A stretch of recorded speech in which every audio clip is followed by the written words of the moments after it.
welcome back. This episode, we got Eric Chob of Proceed. I mean, he's part of all kinds of stuff. He was on Risky Devil.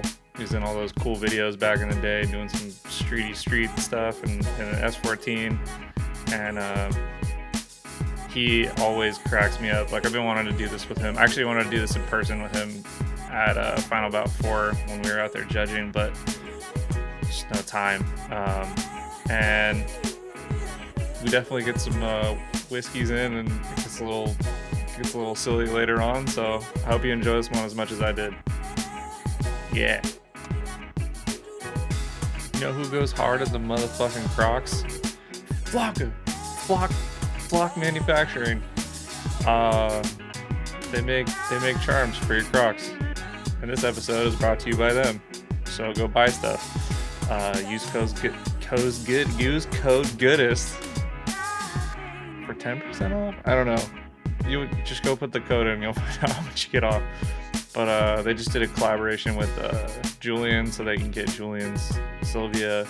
They have like a bunch of other cool stuff that you can get. Jason's SR, or put that on your Crocs and just walk around looking like a savage. They got like a Jason shirt. Jason's car is sold out. They're gonna do one with my car soon. I don't know when that's coming out, but there's all kinds of stuff too. Like, you know, maybe you don't want to let everyone know that you're into drifting on your footwear, but maybe you like some anime stuff or whatever. I don't know, but they got cool stuff, man. Check them out. Flock Manufacturing, flockmfg.com. Use code Goodest for a discount that I don't remember what it is. No one's ever gonna give me to do ads.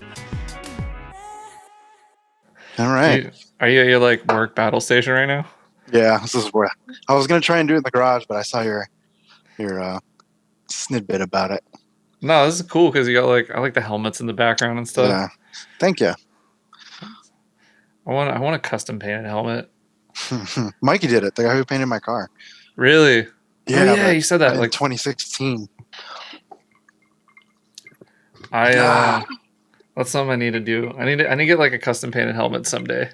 It feels cool. Yeah. Simba's got one by PBK. I just want to ball one day, you know? You do. You live out in SF. Yeah, tell me about it. So, just got back from Final Bout. Yep. Yeah, that was a good trip, man. It was. It was kind of nice where you guys kind of weren't so worried about driving or anything like that. You just hung out. Yeah, I've never been to like hang out in Chicago and like do any of the pre-stuff. And it was definitely a good time. Like, I don't know, we don't really get to do that, especially like in NorCal. Like, there's like not a lot of that as far as like drift car stuff goes. Yeah, Jason just messaged me. He said next time he comes out, he wants to come a few days early to do the same thing also, but then stay after, because we always do a barbecue after, right? Yeah. Yeah. You guys went home already, though, I think. I was there, but Not Jason you, took off. Jason, yeah. Yeah, Jason left like early in the morning. Yeah. I ended up staying an extra day. I remember. Yeah. Sorry, we didn't get to go have That's fun. That's okay, man. But it was cool, though. It was cool that you got to... you and Simba went to like lunch and stuff after the next day, right? I hung out with Simba a lot. Yeah. Like my flight got delayed. Like, oh, that's right. I was gonna try and meet you guys. I think it was like 7 hours or something. Yeah. Like, so I just ended up. I think I watched like Guardians of the Galaxy like at Simba's house while he was like doing stuff. Like that's like how overstayed my welcome was. Like, here, you can go over and do this while I go work. Yeah. No, you guys have never overstayed your welcome. I don't know, man. Maybe. Maybe we just don't have beds tall enough for you guys. That's all. Yeah, I definitely slept on Simba's couch. Yeah. With your feet hanging off? Yeah, it wasn't so bad. That's good. But yeah, man, your latest refresh is pretty cool, man. I think you raised the bar. Thank you. I think I've told you before. It's kind of been in the making in my mind for a long time. It was kind of nice to just roll it out without anybody knowing. Yeah, it's cool. You have like, you know, you just had a kid, and you're still like able to do that. Like, gives me hope. It gives us all hope. Yeah, for sure. A lot of people asked about that, and as soon as Liam was born, I was like, "Hey, so what if I do a few things to the car before he gets older?" So she said, "Well, we got to do it now before he gets older and incurs more fees, right? As a kid." Yeah, Yeah, I'm done for a while. I think that's the last iteration. yeah. Yeah, I think so. It's pretty good iteration. I don't know what I would do next, to be honest. So Yeah, yeah. It's definitely like wild on the street. It's like this like very. It's like not VIP. It's like somewhere. It's like drift. I don't know. Yeah, it's just good. confused. Yeah. Yeah, no, I like it. The That was your 19. first time on the highway, right? Yeah, For like a final bout cruise kind of thing. yeah. I'd actually like never hung out in Chicago around any of the final bouts. I'd like land in Chicago and like drive straight out usually Yeah, because I'd always, vacation days, yeah, man. yeah, yeah. Can't be Except the burning first those time. up. First time you came, remember you were here for work? Yeah, That was cool. It was like winter though, so no one had their cars out. Yeah, yeah. So this was a good time. Summer, end of summer. Yeah. So you've had the GS for how long now? 2012, I'd say. Okay. Bought it auto, so I drove it around auto for about a year or so. I think. Oh yeah, and then it went away for about a year just because there's no write ups on how to manual swap and what parts to use. So it kind of just sat on a lift until we pulled things apart slowly and then bought the right parts. Just figured it out. Yeah, yeah. My buddy RCN RT, he's the one who did it. So kind of stayed in his second garage on a lift until we were able to do things here and there, just push it in and out when parts came. That's cool. Was that always like the goal? Did you always want like a four door, or was it like, well, how did that come to be? Actually, Camry on Chrome. That is. Oh my gosh, I feel so bad for forgetting his name. And anyways, sorry, buddy, Anthony. So back when I had the S14, Charlie from California, who runs All Star Bash, Mhm. I'm pretty sure he had that car back then, or someone else did. No. It was a guy in Arizona who had that car. And I was supposed to try and trade the S14 for it, but back then it wasn't even street legal or anything like that, so I ended up not doing it. And I think ever since then it was kind of a goal to figure it out somehow to get a four door. I think. Wait, who came first? Camry on bronze or Camry on chrome? I don't know. Who's roasting who? Camry. See, I feel like Camry on bronze might be first. I don't know I think so too. because I think he actually had a Camry. Yeah. No, right? Yeah, I think he had a Solara, right? Oh yeah, he had a Solara, supercharged Solara. Ooh. Who wants to run it, dude? Those are things of import tuner days, man. Remember that? Yeah. That was funny. I gotta get Damon on here at some point. He's so funny. Yeah, he's great. So before that, did you go straight from the S14 to the GS? Kind of.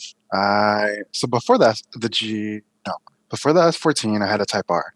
I don't know if you remember that car at all in pictures, but I had an Integra Type R, fully built NA motor. Drove it around, sold it, got the S14, and then in between the S14 and the GS, I had a Z33 that I never got to drive. Yeah. I picked up.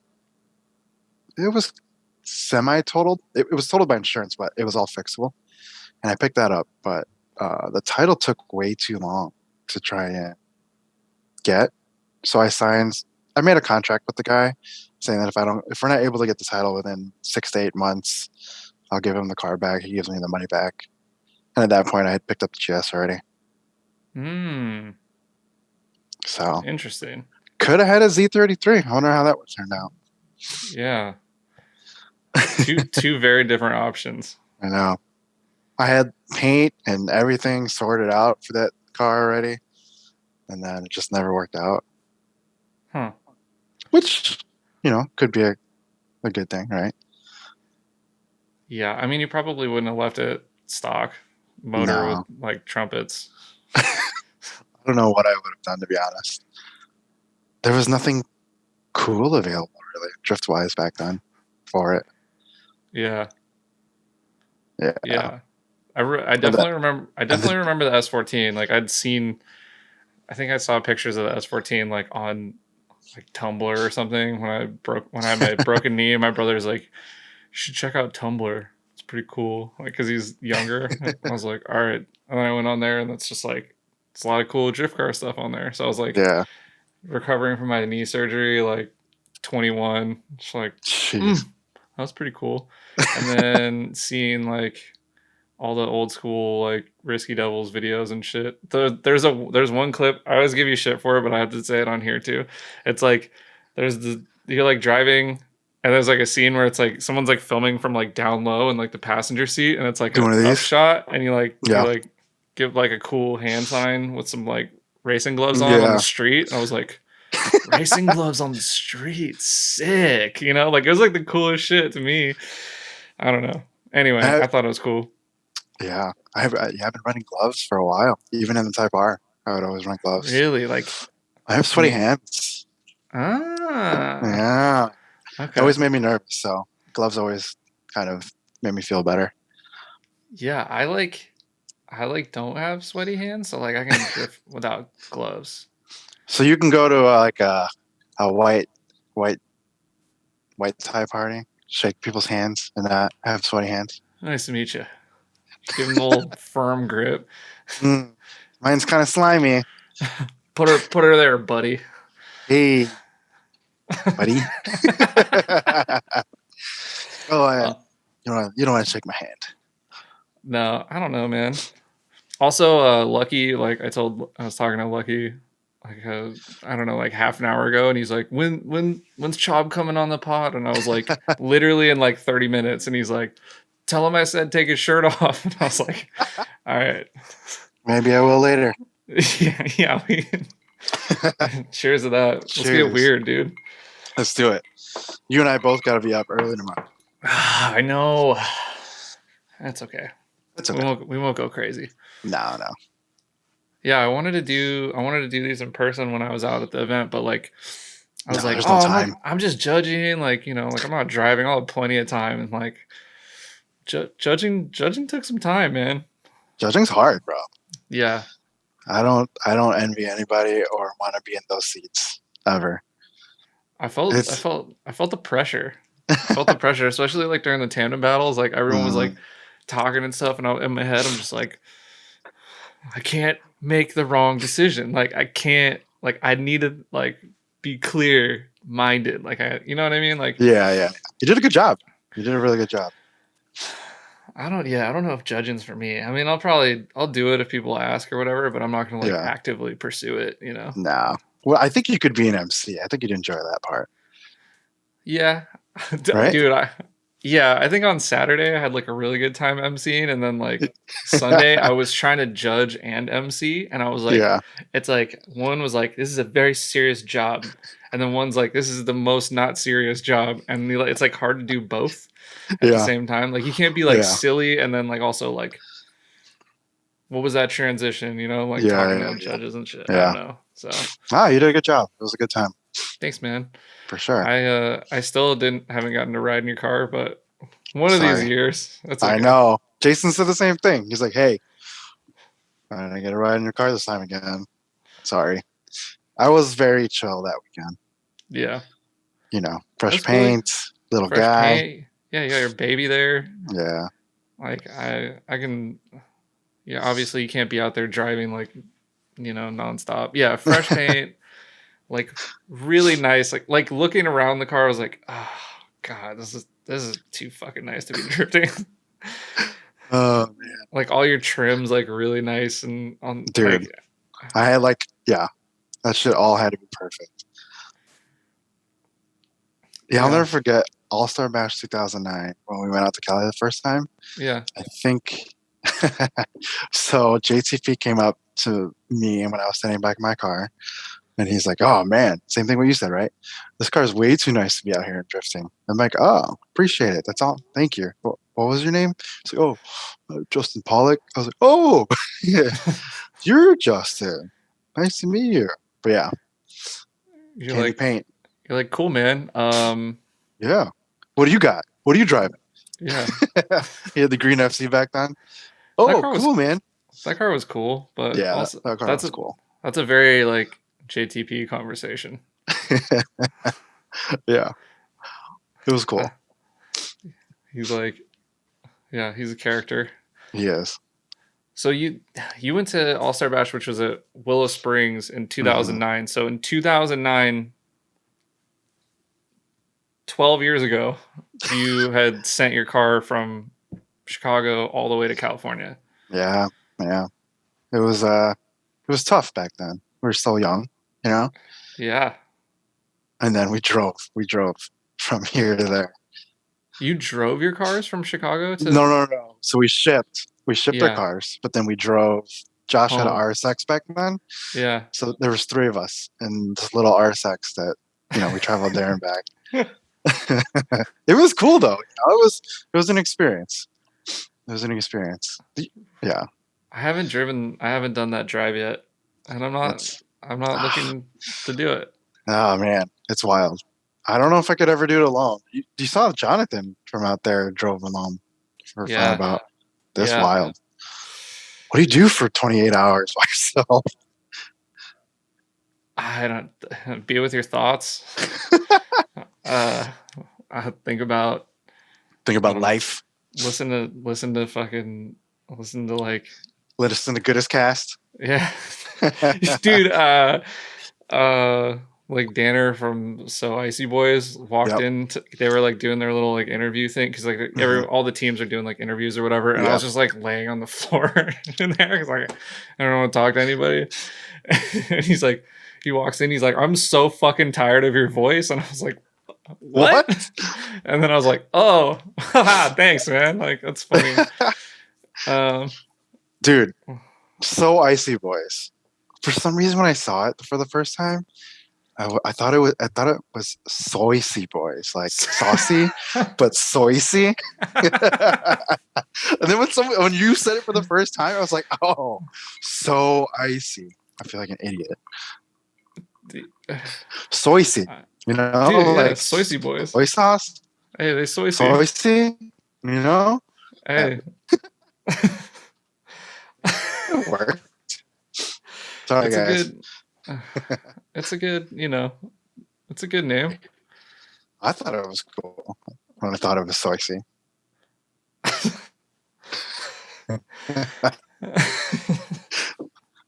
There's definitely some interesting team names in drifting. Oh, for sure.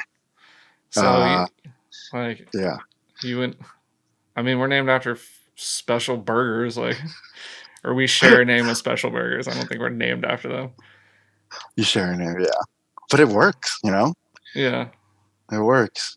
Like I remember like the first time I went on like social media and looked up the hashtag like animal style, it was like all fries, all burgers, fries. and then there was a point where like animal style was like starting to like be above like the burgers and fries like on YouTube and stuff and like on the thing, and I was like, yeah, whoa, like, whoa, dude, yeah, that's kind of sick. Nothing to do with me, obviously. That was like, no, that's cool though. Yeah. Oh, what's the name that always stuck out to me? Handsome Boy? No, I forget. Well, Sexy Nights too. I mean, if you describe Sexy Nights, a person who's not in cars are like, What? Huh? It's a cool ass name. Like Sexy Nights is such a cool name because it's like they're talking about like nights with like the K, Mhm. you know. And then but like they also drive at night. It's a clever name Yeah. for someone who like English Doesn't isn't even speak their first English. language. Yeah, like Yeah. it's a super clever name. Imagine if we tried to make Japanese names or anything like that. It'd be terrible. Yeah, but they'd probably think it's sick that we like fuck up like Japanese names. You know what I mean? Like just like we That's so think it's bad. cool when like they'll like there'll be like a Japanese team and the name will make like no sense in English, but it's like in English. I Yeah. love Yeah. that. Yeah. I wonder if they'd be hyped on like I wonder what like the literal translation of like animal style is in like Japanese. Like it's just like sounds so dumb to them probably. They're like whatever. Huh? Like what? Yeah, we gotta get someone to translate it for sure. Yeah, Oh, we can translate it on Google Translate. yeah. How did you like? Because obviously I did one of these with Josh, and he like talked about how he knew you like you didn't even have a car, but he would go like street drifting with them and like Yeah. borrow their cars. Like, Yeah. Yeah. So I met him probably my sophomore or junior year of high school, and he had a Type R back then too. He's kind of been a pretty big influence in my life. huh? He Are had you a guys the same 97. age? No. Yeah. Don't, I didn't mean to sound like that. He's a little bit older. Sorry, Josh. He had a 97 Champ White ITR that used to pick me up from school and sometimes. And then I got a Type R. And then eventually he got a black S13 180, right? And at the time, I was still kind of in high school and stuff, so I couldn't get a car. So back then, he would just let me drive it. We would go. There's a few places around our area we lived in. I'm trying to remember the name of what it was called, what we used to call it. But anyways, dude, the spot we would stay at for like 8 hours sometimes. Like no cops knew of drifting back then. We would go in the rain. There wouldn't be any noise. It was crazy, dude. Like, can you imagine in 8 hours at a spot or something like that? Dude, Yeah. I mean, I can kind of relate. Like I did. In Mexico, Like of course, right? yeah, I can kind of relate. Like early on, Yeah. there was like a point in which that I could go do that in a certain city. Mm-hmm. Mm-hmm. Uh, Insight. That's what we called the place. We called ah, it Insight. We named our places. Every place that we went to, we named. Insight was the place. Yeah, he used to let me just drive his car. that's pretty cool. What a Yeah, good friend. dude, I know, right? That Yeah. was. I want to say that was back like 2003, 2004. He would just let me mess with his car in the rain. And Yeah, it was. so yeah, and you guys like obviously there wasn't any like we're gonna be a team and we're gonna like drift till we have kids and then keep drifting. Like it was just like No, probably no thought of that. no, not at all. I had my Type R. I had no intentions of getting rid of it. Um, he had a VHS videotape subscription to Option and D1 at Mitsuwa, and he would let me borrow those VHS tapes. Mm. And you're just like, It blew my mind. I was like, "Oh, this is what it looks like." I think back then, Nomoken had his gray ER34, mm, right? And that thing yeah, blew. Seeing cars of that caliber back then, when we had these little these little cars, I was like, "Oh, this is crazy. This is yeah, what they're doing, right?" yeah. But yeah, that kind of solidified it. I always knew I wanted to do it. It's just at that time I had no way of getting one.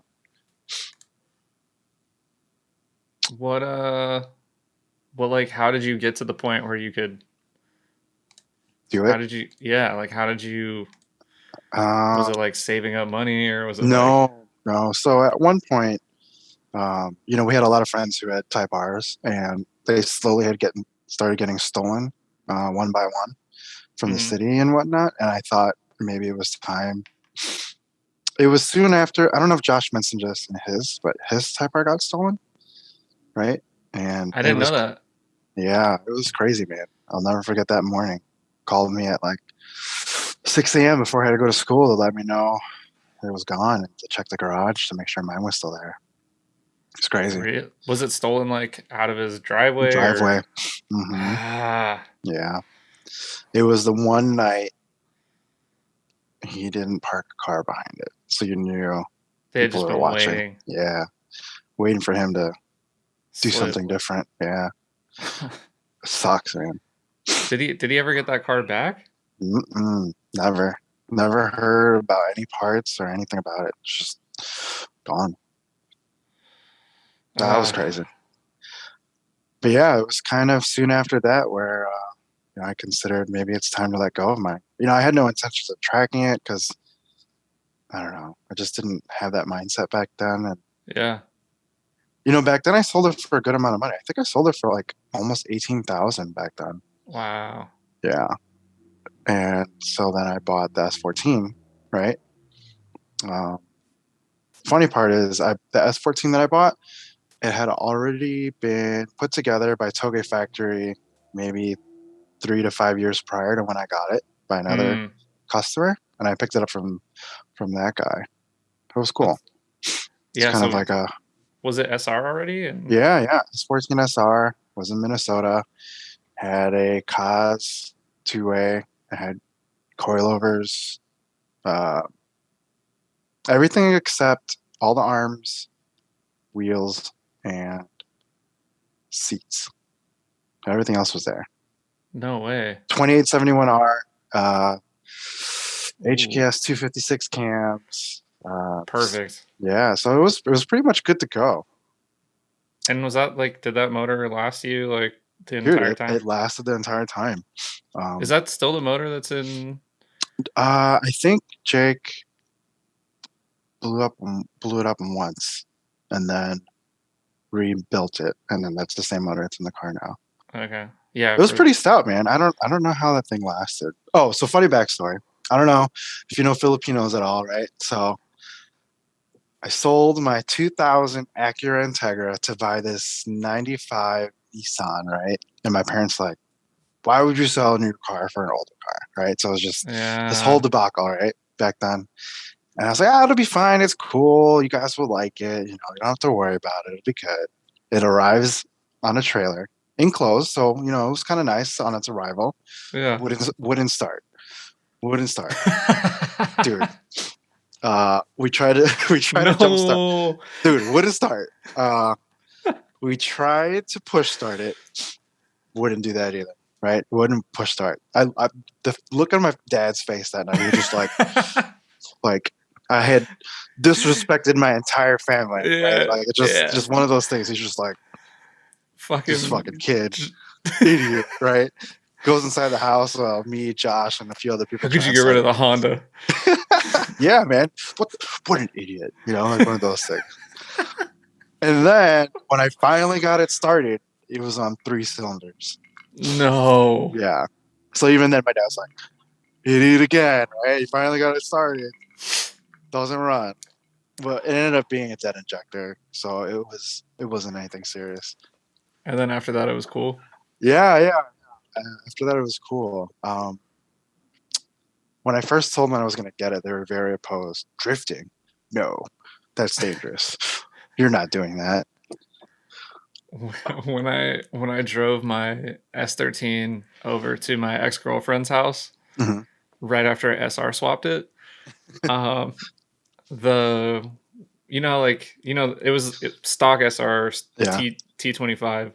The arm that holds the wastegate door flap, yeah, like the C clip had come off of that, so it was just like completely open. Straight. Yeah, it was hella slow. And it was really loud. Like, I think it was like straight pipe 3-inch. It was so loud. And I drove it to her parents' house because she lived with her parents. And like, you were stoked, right? You're like, oh, I was like, yeah, I awesome. swapped the engine. Like, I'm gonna rip shit up, dude. No one can stop me. I'm the man. Like, I got an SR20 now. Like, I thought I was like the coolest dude on the planet. And I'd go over there and I was there for a little bit, and then I like started up to go leave. And What then time like, did you leave? Had to be late, it was right? like in the afternoon. I wasn't Okay, being okay, disrespectful okay, or anything. okay. She gets a call later from her dad, and he's shit faced, and he's like, do you like that noise? And she's like, what? What noise? And he's like, that noise. Can you stand that noise? And she's just like, what? And then he's like, the car, the noise. And she's like, oh. And then I'm like with her, and I was just Oh like, no. I can never go back there. Like I can literally, I always felt like they hated me, and I was Yeah, like, all right, this is it. Like that's it. guaranteed, like So, I'm out. You know. so they weren't into cars or anything like that. Well, he like used to have like a Mustang, and he had like he had a Tundra that like was like 2003 or something. It was like Yeah. it had like flame gauges and stuff because that's how he bought it. Mm, okay. But yeah, I don't know. That wasn't really like, I don't think that they were interested in. She was into cars, and Oh, okay, okay. her uncle had an Integra. He like drag raced and stuff. Yeah. So it was like, Oh, well, see. yeah. So they were like, oh, here we go again. You know. Like, Well, that didn't last, right? Did you go back after that? yeah. I never bought the car over there again though. For like Did you, 3 more years, yeah, I never bought the car over there. did you fix the wastegate? Yeah, I was like, whoa, this is way fast now. Oh, that was the white one, right? Yeah. Oh man. Do you ever regret getting rid of that thing? Yeah, but it was at the time, like I didn't have a It was choice. different, right? Yeah. Yeah, like it was Yeah. just, I can explain all the details and stuff, but it was like No, it's all good. It was like kind of a challenging time, like financially and life and stuff. But Yeah. yeah, I sold it. I sold it to these dudes, and they put subframes on it and called AAA and had them tow it to their house because I stripped that thing. Like I parted it out like to the shell. Okay. Yeah, yeah. Like no subframes, no gas. I think it had like a gas tank and windows, Yeah. and that was it. And doors. It still had doors on it. So they took it, and like 2 weeks later, I got a call from like the San Jose impound yard because they left it on the street Oh my with God. like no anything. So someone just came, like some angry neighbor called, and they came and like just took it to the impound, and they're like, "You owe us money," and I was like, "Nah, release liability." But I tried to buy it from them. I'll give you $200 for it because I knew it was a shell. Like it had Yeah. only been like a week or so, and they're just like, Yeah. no. How much I want? I was like, can I see it first? And they were like, no. Okay. They wanted like I don't know, like $1,500 because I think they didn't think that I knew that it was like A stripped. shell. Yeah. Yeah. Assholes. Whatever. So I do regret getting rid of it, and Nah, dude. I've been like kind of looking around, you know, like if I could. I finally have somewhere where I can put one once I find Mhm. one, and then like Mhm. wait and like Mhm. build it when I have time, which is like kind of my goal. You're doing so well in the E36 though. It's a good chassis, man. I feel like you and I are kind of in the same place. Like we have this car that's different from The rest of everybody our else. team. Yeah. Yeah. But you drive it really well. Thanks, man. Yeah. It's like a bit of a cheater car. Like you have to drive it. Yeah. Yeah, like people can jump in it and drive it pretty well. I think it hides my lack of skill pretty well. Nah, dude. Fifth gear entries at the Thunderhill. Yeah. Jason was doing those too though. He just didn't get any GoPro shots. In your car or his car? His car. Yeah. I don't think he did one that was like 90 like the one that I got. But like I literally went through the GoPro like stuff in the pits, and it was like fly off track, and I was like, oh, I got one, and then like I watched it, I was like, Yo, dang, that was sick. that's pretty sick. Yes. Yeah, you did good. You guys did good. Thanks, man. Oh, So I first met you guys, I think at Final Bout 2, but I didn't really know you yet. I got to know you guys through that time that I came out for like a work trip, and we all went to eat and stuff. Yeah. And I didn't really know how like tight knit you guys were. Like as like a team. Like I didn't realize you guys were all like friends, live close, like go out to eat all the time and stuff. Like it's you don't really know how people's like dynamic is. Yeah. Um, and it's cool to see. Like it's definitely I think how it should be with most teams. And is there like I don't know, do you have any like words of wisdom for like people who have been like doing this for a bit and like want that like Team longevity life. Yeah. and yeah. I think one important factor is that we do stuff together outside of cars. We go out to eat, obviously. You can tell by these cheeks, right? We've done 5Ks together, snowboarding, Yeah. talk about life. Actually,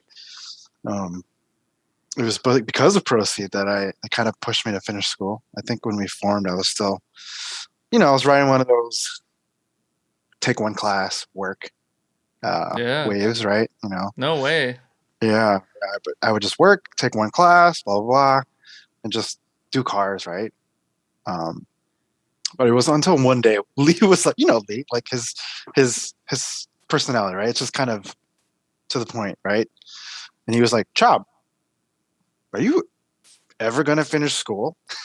And I was like, oh, yeah, I probably should. And, I stopped working at that point, and I kind of I think it took me about a year and a half to just finish it all. And that's kind of what I think the dynamic of our team just helps with being so close. We kind of call each other out, right? We hold each other accountable, and we help each other proceed in life, right? It's kind of what we kind of used to found the team. We wanted to make sure that we pushed each other inside the realm of cars, but also outside to make sure that we stay good, right? And that because this car thing kind of just takes a toll on people's lives, money, accounts, and I've seen so many people go broke because of it. And the old saying, those stickers, no life, no tune, no life, right? And it's like you're in the cars, you got a life. If you're not in the cars, you don't have a life. But I've always said it the other way: no life, no tune, right? If we if we can't make a living, we can't have fun, right?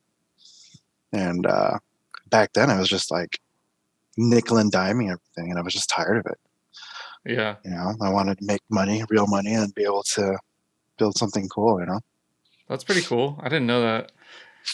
I think a lot of I can relate, especially recently in the last like couple years has been like a lot of push, like each person on the team's like trying to help each other like get their own thing going, and like like starting this, everybody on the team was like super supportive. Like Jason did the first episode. Like Julian really didn't want to do one for a while, but he was like super supportive, and he's like, I listened to this one, like that was cool, like you should try this, and like giving me like advice and stuff. And then like I think what you're saying about like helping other people on the team like succeed in life helps the team be able to do like drifting and have it not be as stressful and stuff. So man, like when we all went to Japan together, right? We kind of didn't go together, and we didn't hang out as much as I wanted, but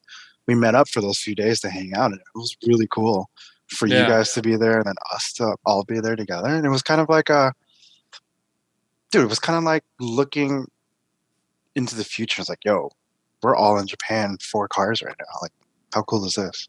Yeah, I never would have thought, man. Like, I never thought, like, I barely left California for like a very long time. Yeah, like, yeah. Dude, like, look how close we were to getting the UFO. Dude, they don't know, dude. No one knows. Oh. We're gonna get the UFO one day. So we went to this chicken place we were in Tokyo, right? I think we were Shinjuku. We were in Shinjuku. Yeah. And like we went to this like random chicken place, sorry vegans. And like they had this picture on the wall. And it was just like It was calling me and Chob's name. Like we were like, I forgot who like pointed it out, but I was like I was trying to gauge people's interest to see if we should get it or not. And When I mind got you, the, this was after we have eaten like 6 plates and orders of chicken. Like yeah, we've already of eaten course, so yeah, much, right? we noticed it a little too late, but I Yeah. was like trying to find out who was game.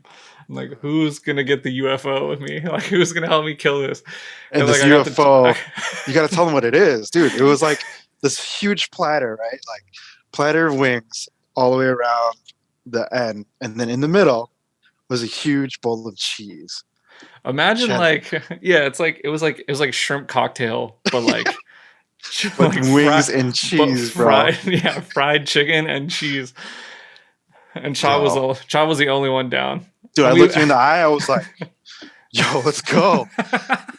we And nobody else wanted to do it. we I think one of us hit each other up afterwards, and like I think we both had the same feeling of disappointment that we didn't get it and at You're least try it.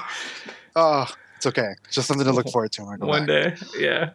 Oh, Coming for you, Shinjuku chicken UFO. dude, that place, I think I just found on Google Maps, and I was like, oh, it's a chicken place. That was like the perfect spot to have like 40 people or whatever we all ended up. Dude, we had that entire corner. Yeah. It was cool. The stuff like that's cool too. Like the traveling with the team. I think I was always like anti like, well, I want to drive, like I need to save money, like I want to like do events and stuff. Like I never like went on trips if I wasn't like part of it. I went to like Final Bout like a couple times, but it was like it's because it was like It's expensive. I'm not expensive, but it was money. Yeah, it's money, Yeah. it's time. And then like once I started going and just being like whatever, Just you know, like just yeah. I'm here to support the homies. Like those trips, Yeah. even though I didn't drive, are still like some of the most memorable times of my life. So like I don't know, like I say this on here a lot, but like supporting your friends and like getting to like share those experiences is like just as rewarding as sometimes going driving. I agree. When we went to All-Star Bash 2009, everybody here was like, why would you spend that much money to go to California to drive one event when you can drive this many events here, right? And it was back and forth for a while. But I can honestly say that if I could do it 100 times over, it'd be the same way, you know? I feel like you and I are friends today just because we made that trip out in 2009. Yeah. You know, it's just the domino effect of meeting this person and that person and knowing this and that, you know? What was it? Yeah, what was it like making that decision? Because, like, I mean, people weren't the only people who were doing it back then were professionals, right? Like, there wasn't a lot of people like shipping their cars across the country just to go drive like a fun event. Yeah, even my parents thought we were idiots. What? Why are you shipping your car? It's got to come back, you know? So the funny part about that trip is everyone kind of hated us in the beginning, right?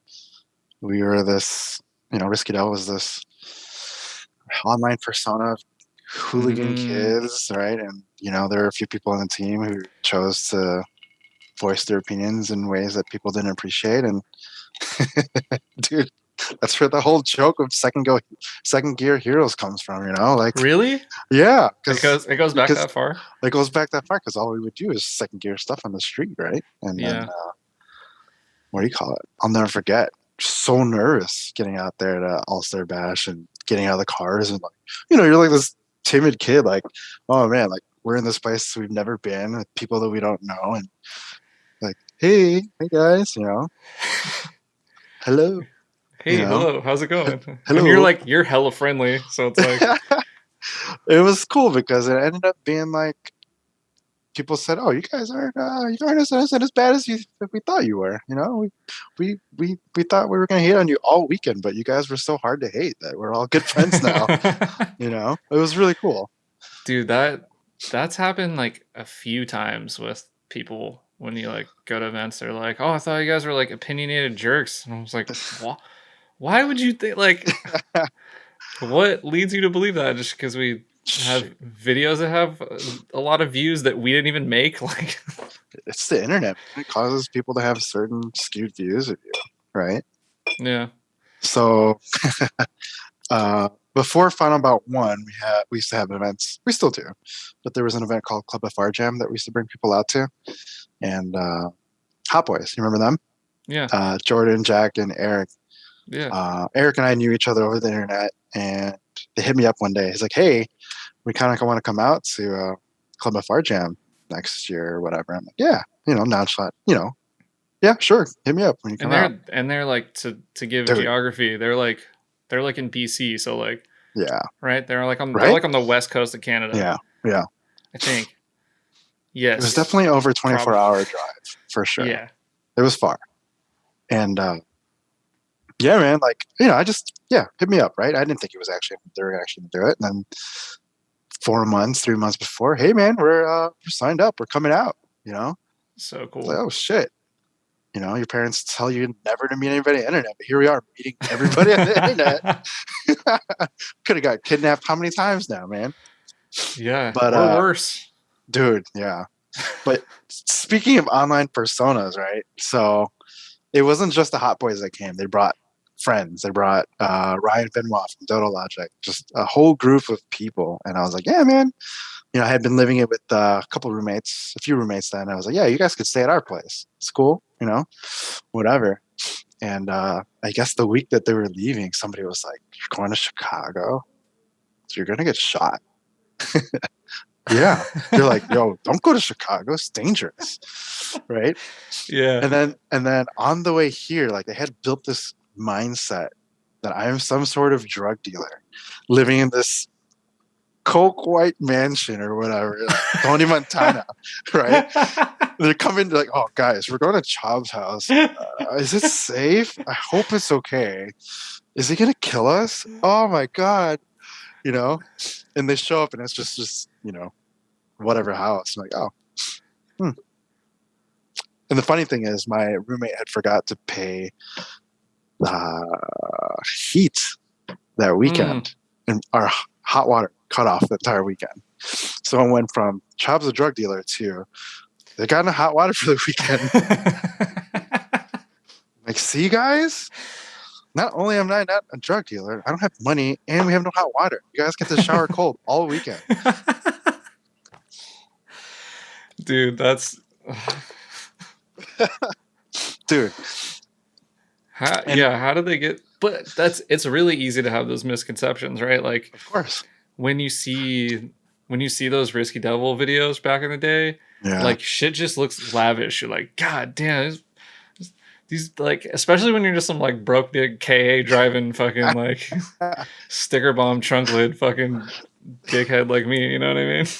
You had a sticker bomb trunk lid? Yeah. Nice. It was cool. Dude, I'll never forget seeing your car though back then. It was like low chrome wheels. It was really dude, low. It was stupid low. I was like, that guy is cool, No way. That's dude, tight. seriously, I'll never forget. It was some parking lot event and you were just hucking it, right? And it was like, oh man. Things like on the ground. It like if I had to load it on a trailer alone, it would take me like 2 hours. Oh my god. Boards and boards. And I live in California, so I like can't drive it anywhere. So like I had to trailer it everywhere. So I had to like borrow trailers, and Jason has a trailer that's like very like aggressive to load, and it has like this metal piece on the dovetail, and like rolling it off, the exhaust would catch that every time, and then I would just shoot boards out because like it's giving me like stressful. I'm about to have a panic attack thinking about how I used to be. How is that coming from you guys in California? It's hard to drive your cars around, right? Yeah, I mean, some people do it right. Like if it's not really drifted out, like what's a good example? Like Dom, right? Like Dom, he has his motor's NA. Like it's smoggable. Like he can get away with it. Like if your car looks crazy, it's not really an issue. I think that's why like Stance is so popular in California, or it was, is because it's you can get away with it. It's the only thing you can do where the cops don't really care. Well, like something like your car, like could you drive down the street? I mean, I do sometimes. Like I'll go test it. Yeah. Like near my shop or whatever. Like yeah. But not like I'm gonna go to dinner tonight with this thing, or No, like if it's like when it was clean, when I like redid it, you could get away with it. Like they'll probably 240s, S13s, S14s, like those are getting pulled over left and right. For like sure. Everybody knows that those cars always get swapped. Yeah. Like when I had mine, I would get pulled over constantly, and they'd be like, "You got an SR in there?" Like word for word, like. You got an SR in there. Like I literally had a cop go like red top, black top. I'm like, damn, like, smart guys. He's like, yeah, I used to be stationed in Okinawa. Like I had a ER34, the RB25 in it. So, like one of those RB26. I don't know, whatever. He had like some, and then he's like, he's trying to be cool, but I'm like, it's just a K, man. Like, cause it was, like Oh, it was back then. Mm-hmm. Yeah. But yeah, I got pulled over probably like 7 times and asked if I had a swap when I had the KA. And then when I had the SR, I drove it for, I want to say like a year, and then my smog expired, and I didn't have the money to pay for to make it smog legal. Yeah. That's hard, man. And then, every place has got its different ways and downsides, right? Yeah, but there's people that do it and get away with it. Dude, the realized guys, I feel like they drive the cars all the time. Yeah, I think Southern California is like a little different for some reason. I think there's just too many cars, and there's a lot of modified cars down there. So like, it's like normal to see. Yeah, for a long time in Northern California, there was like small pockets, but anywhere outside of that, there wasn't a lot of modified cars. Like the town that when I had my S13, like the town that I was in, it was like me, one of my friends from high school, who his parents owned a bagel shop, and he like pretty much ran it for them and like had bread, and he had like a sick like 2nd gen IS like on VSXXs and like everything. Like he was the only person I knew who had like modified anything really like done up, right? Yeah, like people would have like Mustangs with exhaust and stuff, but like there wasn't like a lot of like builds. Yeah, there wasn't like, and if they were hidden. And I drove mine around like, I gotta say, slammed and stuff, and I got a lot of attention. Yeah. For it.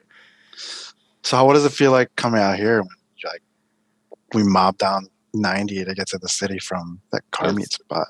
It was pretty cool. I had like my first experience with that, like hanging out with Stonebeck and like getting to ride around in like the S15 on the street. And I was like, this is crazy. This is crazy. Like he's like, oh, we could take the red one. I'm like, the rear mount radiator car, and he's like, yeah. Well, that's okay. What? Yeah, blow your mind, right? It's like plated. Oh, like, really? Yeah. Like plated fighter. Yeah. I think so. I don't want to put him on blast or anything. Oh, it's plated. Yep, it was plated. Pretty sure it's plated. Yeah. But yeah, it was cool. I'm not gonna lie. Like obviously, my biggest feeling about going out there again was not driving. Like I'm gonna make it happen eventually. But yeah, going out and cruising was pretty sick too. Like it was cool. I was riding with JY. The two tallest guys. Yeah. Oh, that was a sight to see. 2 tall boys in the low, Dude, I was like, somebody in the back? Oh, that's Palmer. He's like, the seat goes back, and I was like, perfect. And like slammed the seat back really far, and we're both just like... It was so cool to see. Your heads were literally behind the B-pillar. Yeah. Hilarious. But yeah, it was I don't know, it was pretty fun, like getting to see that. I mean, like not many people get to see that stateside. True. Like especially drift cars. Like you'll see like people cruising, this, that, whatever, but like actual drift cars, it's not that common. Yeah. Actually, my high school buddy who I reconnected with recently, he came out. I invited him out to meet just to come and see what we're doing and everything. And he followed us on the highway before he went home. He was like, bro, that highway looked crazy. Yeah. Yeah. He's like, it's like something out of a movie. I'm Like, don't say Tokyo Drift. Bro. I don't want to hear it.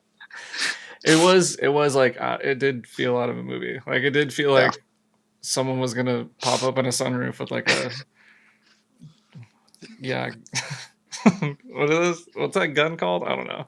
I forgot. Like a harpoon gun? I don't know. I don't know what that was, dude. What kind of gun was that? They are harpoons. I think you're right. Right? Where Yeah. it comes out, you're just one of those, right? Yeah, and you like shoot whales with them or something. Like what? Like what is that even it's for? oil tankers, man. We steal oil and gas. Yeah.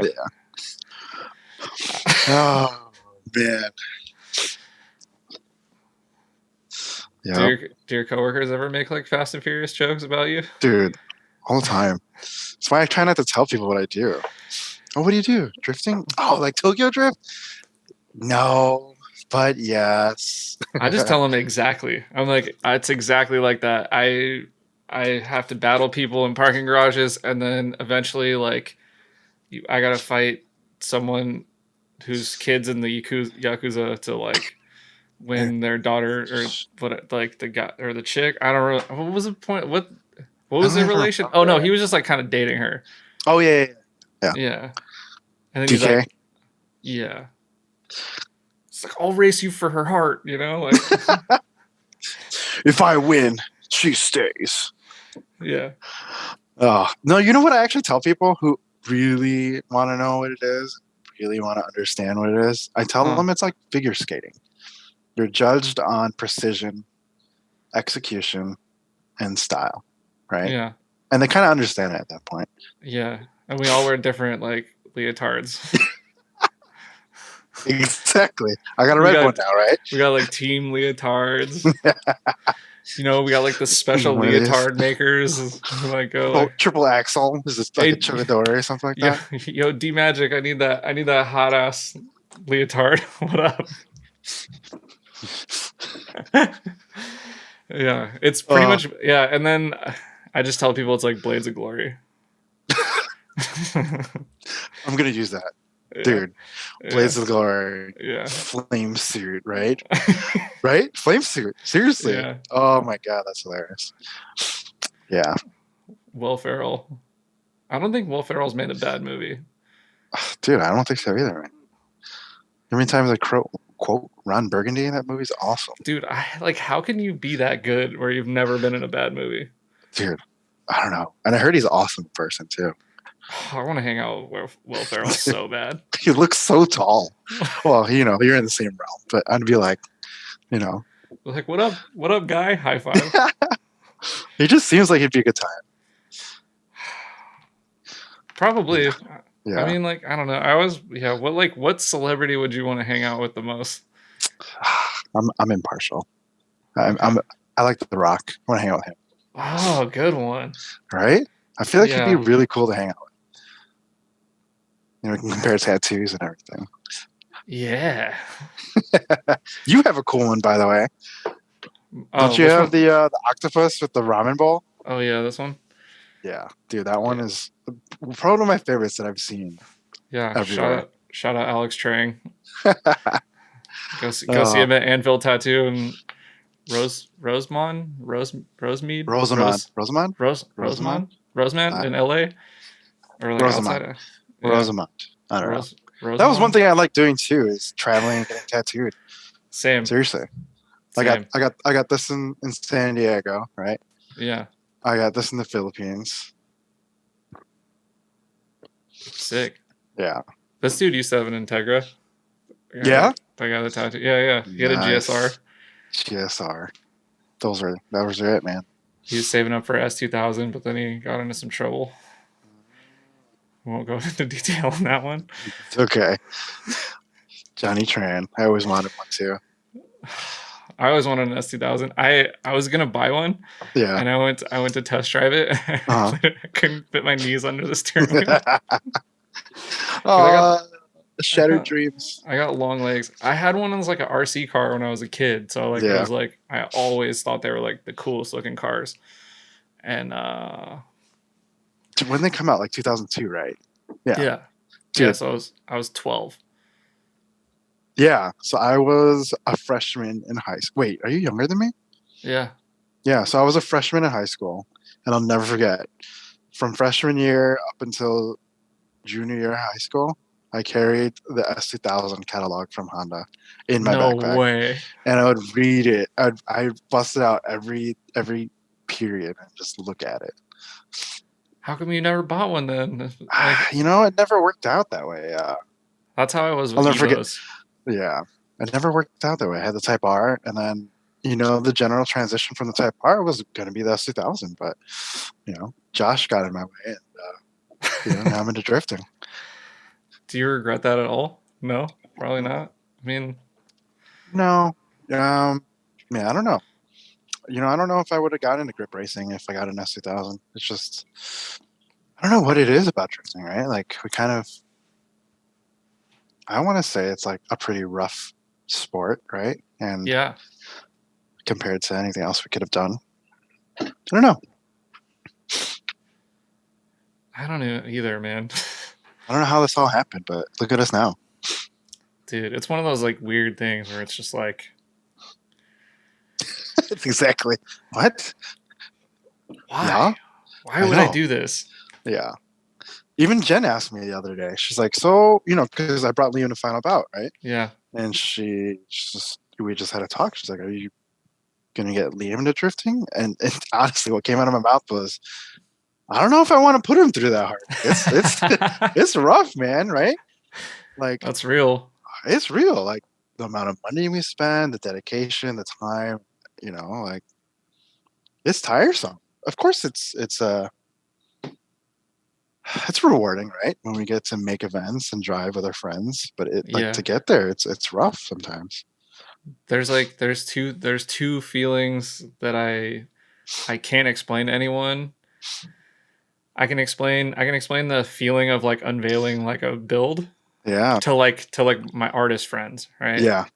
I'd be like, it's like this like art piece installation that you've been working on forever, and you just put it out there, and then people are like, yo, that's sick, right? Like, yeah.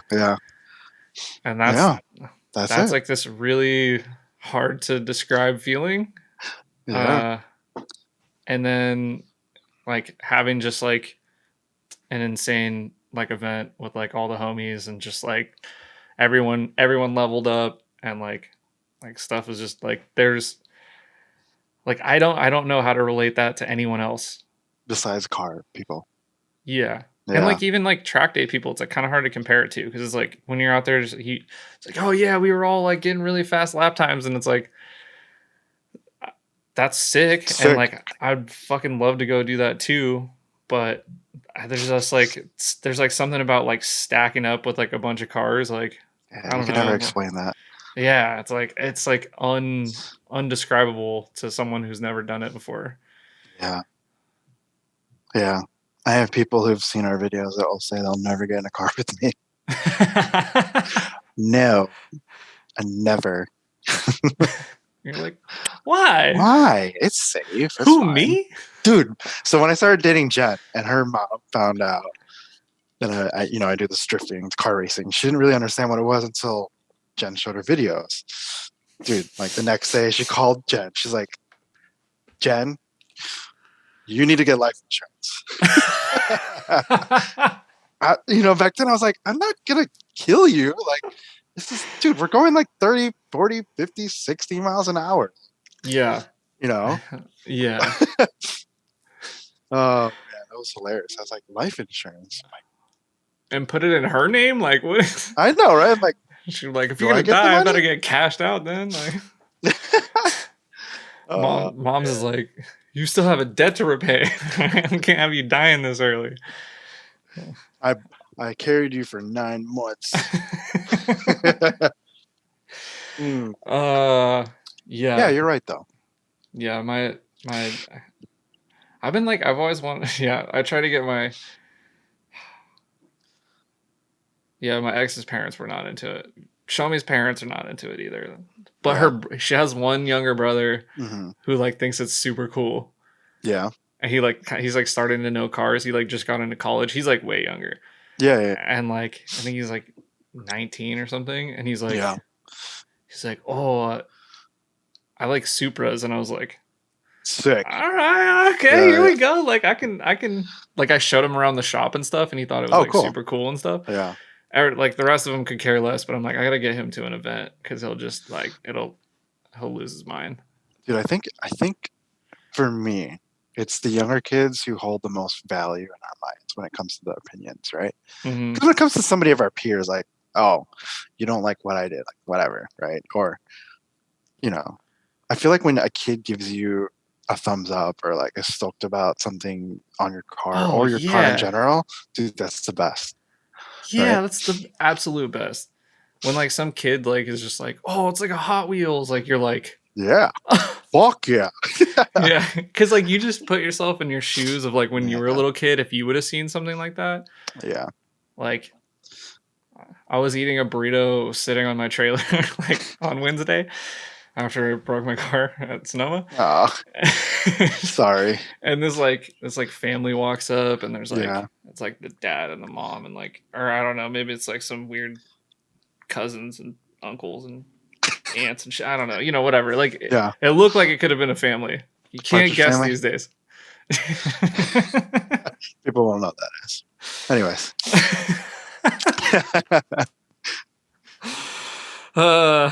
And like the one of the people is just like, well, look at that race car. That thing looks like it goes fast. And the kid's like, whoa, you know, like, cause he's just like a little kid. And you're just like, yes, dude, it's the coolest feeling. And you're just like, I'm sitting here eating my burrito, tired, angry. And this kid just made my day. The best thing, right? I picked up my nephew the other day. I was over at my cousin's house, and we were hanging out. I've been driving the GS because my daily. For everybody who thinks that I have money, I don't. I'm just an idiot with money, and I've been dailying my GS because my fucking daily broke. So stupid. Oh, anyways, we went to my cousin's house to have dinner, and he's like, "Oh, I gotta pick up Brandon," which is his nephew, right, or his son. I was like, "Oh, cool. Let's go pick him up in the GS," right? Yeah. And they went to some party, and then they went back to this little kid's house to have pizza and play outside. And I would never, like, dude, rolling up. He described it to me. I was like, "Hey, what was it like when I came to pick you up?" He's like, "Oh, Tito Eric," which is my uncle Eric, right? He's like, yeah. They lost their. He's like 13, right? So he's like understanding cars. He's like, man, they lost their mind, right? Like. We kept waiting for you to roll up, and it was different cars here and there. Like a truck came by. Oh, that's not my uncle. And then your car came, and my friends were like, "Oh, that's definitely not him." And I was like, "No, that's my uncle." What? And I rolled up, right? It was just perfect because it was like in the middle end of the cul-de-sac, so everyone was gathered in one spot. I'll never forget rolling up, and they were just all the kids were like, "Oh," you know, like losing their minds, right? And they're like, all the kids were like, "Oh, can I get a ride? This is so cool." Yeah. Like, "Brandon, you're so cool." And then as I was leaving, one of the kids was like, "Oh, do a burnout." No way. Yeah. I was like, no. I'm a respectable adult. This is a neighborhood. I'm a father now. I had to give a little sauce when I left, though. Just of course. Just a little bit. Let him hear that wastegate, you know? Yeah, a little bit. And dude, my cousin's like, "Man, thanks for picking me up in that thing." Oh, it's so cool. I want that. Like, I want that. That's why I want to put a car aside, or like a couple, and like just have those. And like when I'm older and maybe like can't drift as much, but I have time to build cars, I don't want them to be like $10 million. Yeah. You know what I mean? Yeah. And like, for sure. I want to be able to like roll up and, you know, I don't think my brother's having kids anytime soon, but like I want to be the cool uncle. Yeah. It's gonna be tough with my brother because my brother's pretty cool too. But like, I want to like, you know what I mean? Like, yeah. There was like nothing cooler than like the kids whose like uncle came and picked them up in like the cool car or the something. Cool car from like middle school or high school or whatever. Mainly middle school. High school, everyone's like show off, like fucking rich kid, you know? Yeah. But like middle school is like, whoa. I want that. I always picture, you know, when Liam gets older, like going to a PTA meeting at the GS or something like that. You know? Oh, you're Liam's dad. That explains a lot. With my tattoos and everything. Yeah. Because Like I, sleeves I rolled feel, up to here. dude, seriously, right? And I Huh. feel like it's different out here, right? I feel like when I visit my parents in Vegas, everybody's sleeved up. Yeah. California, everybody's got tattoos, but out here, it's like mm, Well, nobody really has. you have your whole like back done. Are you Yeah. gonna do you have like do you have like the full bodysuit? No, I just have my left chest. I don't think I'm gonna do the full bodysuit. Hmm. Only because I'm a bitch. I don't want to do my stomach.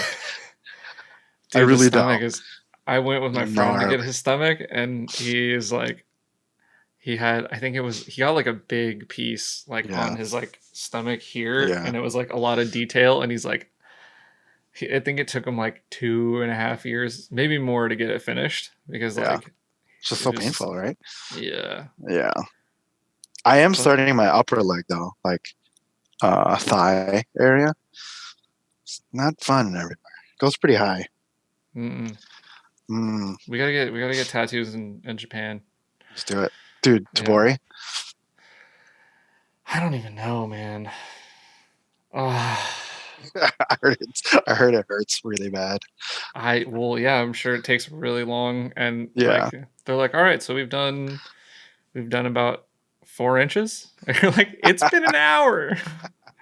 So what I've learned is that they do the lining and all the line work in with Yeah. the machine, and you do the shading in Tabori. Uh, So it's a little bit more modernized. So uh, you know what I okay. learned about it too is that when they're first done, it looks like shit. Like Really? And it because when you get heals. machines done, everything's like perfect, filled in, like all the colors saturated. But they say with Tabori, like it gets better with years, right? The color just starts to spread in the skin, Huh. but it I takes didn't. years for it to form and be Whoa. that piece, right? Yeah. That's the like for those who don't know, that's like the manual like Yeah, needles it's where a they just stick. like they like it's a stick with needles and they like rock it into Dude, your body. it's literally a stick with like 2 or 3 prongs at the end, and they're just Yeah. in your body. Oh, Uh they do it at the place that I went, but I was not gonna get that. I don't think I could do it, to be honest. But I do want to get a tattoo in Japan. It's pretty Oh, cool. it's my goal. I want to get Yeah. a tattoo everywhere I visit. Yeah. I was like, man, I want to get one when we're in New Zealand, and then I was like, Yeah. man, I want to get Oh, like dude. Totally forgot you guys went there. yeah. So it's like it's always like a thing that I want to do, but then like I don't want to just go like off and like do but Yeah. It's hard because it's like half a day, right? To get yeah. tattooed sometimes. So, Yeah. It's got to be like a long trip and like you have to have yeah. like a way to get there and stuff. Like Japan, it's not Hmm. so bad because you could just take the train and like go Yeah. to the spot. Hmm. But like if you're like, hey man, can I borrow a car and I don't have a license here? They're like, to do what? Be like, oh, I want to get a tattoo. They're like, all What? right. No. Yeah. For the most part, people are cool though. Do you guys Yeah. have Seems. do you guys have any plans to go anywhere other than Japan? Yeah. So Jen was born in the Middle East in Bahrain, where they hold the GP. No way. Yeah. So Jen's dad is there right now. He's been there for a number of years for work. And our plan is to go there before he retires and hit a GP. Oh, that would be so sick. Yeah. He said That it's track's so wild. I know. It's closed right now, but there's still race there, right? Are you gonna stay in that like crazy baller hotel? Oh man. I don't think so. Yeah, I think it's probably I don't like think so. It's too thousands of expensive. dollars a night. Yeah. That's so one of the things I said to Jen, I was like, yo, can we hit a GP in every country they go to at some point? It doesn't have to be, but obviously you can't do it all in one year. It's too expensive. But Yeah. over a lifetime, she really wants to go to Monaco. I was like, ooh, you picked the heavy one. Yeah. Yeah. Okay, we'll rent a boat. Like You're like in a dinghy out there, like, "Meh." no, Hey, can we come up and watch on yours? I'm in a floatable raft on the fucking side, listening to it. I can't even watch it. I got floaties on. Dude, can you see? Like, should have never came to this one. Even man, can you imagine even just getting one of the hotels that overlook the track? Dude, that'd be sick. I know. Goal is Yeah. to travel. I think that's one of the biggest thing outside of drifting in cars is that just want to go travel, man. Yeah. I almost went to Suzuka for the F1 race When we were there, but the tsunami hit and it like changed the date of the event. Yeah, they moved it to the next day, I think. Yeah, and it was either like miss the drift event that I was there for, Therefore, or go to the GP, and I was like, I'm gonna go to the drift event. I had a ticket and everything. Did you really? Yeah. Oh man, how were you gonna? Is the train get there to go there? Okay. Yeah, it was gonna take me like 3 hours to get there, but like, good. That would have been awesome. I'd been to Mahon like 7 times at that point, and like I've never been to Suzuka, and I've never been to an F1 race, so I was like, this is, but you're a good friend. Yeah, it was. Yeah, you're a good friend. Whatever. It was fun. I got to hang out Next with time. my friends. And, Next time. I want to go snowboarding in Japan. We wanted to go to Hokkaido when we were there. I couldn't fit it into our schedule. That's where Kazuya's like family's from. Yeah. I'm like, oh, you guys are famous for your milk. Yeah, he was like, how did you know that? I love Hokkaido milk tea. I don't know if I've ever had it. Real. Dude, that was one of the cool parts about this final bout trip was we got to ride back with Kazuya. Yeah. Oh yeah, you were in the truck with Simba. Yeah, and he was like, I swear to you, I was on, because he was like telling all these stories, and he was like talking about like setup ideologies between the different regions and stuff. I swear, like, you know when people say they were on the edge of their seat, I was literally on the edge of the truck seat, like in the back, in the middle, like scooting over. Like me and Jason were like touching legs, like trying to get close so we could hear him, because like it was like loud in the truck, and you gotta like really listen, because he just started learning English like 2 years ago. And he came over here without learning like any English. Yeah, it's pretty impressive. I remember trying to talk to him the first time we were out there, and it was a little bit difficult. But dude, like this time it was like talking to, like, you and me are talking. Yeah. Dude, his ideology, his like mindset with everything is crazy. Yeah. He's an interesting dude. He's very smart. And he's really young. Yeah. I hope he goes far, man. He's really dedicated. I hope so too. And I hope so too. He takes it. He was like, I don't know how much of this I should say. Like I don't know how much is like repeatable or whatever, but like he was pretty much like, you know, he like FD is a job, and like I'm there to do my job and like win. Like that's the thing. And he's like has like very different ideologies and like car setup and like what he does to be successful there, and like he's doing all of the stuff that like I've been like wondering if people do, like as far as like you don't have to no, just I don't know, like things that like people do in racing, like they're all doing that in the sport, and it's like, all right, cool. So like it is really like getting to this like next level of stuff. Yeah, but he really enjoys doing like the events, like driving with people like you and me and those kind of events too, which I appreciate, man. Like it's cool to see. Right? It's cool to see those people like want to drive with us.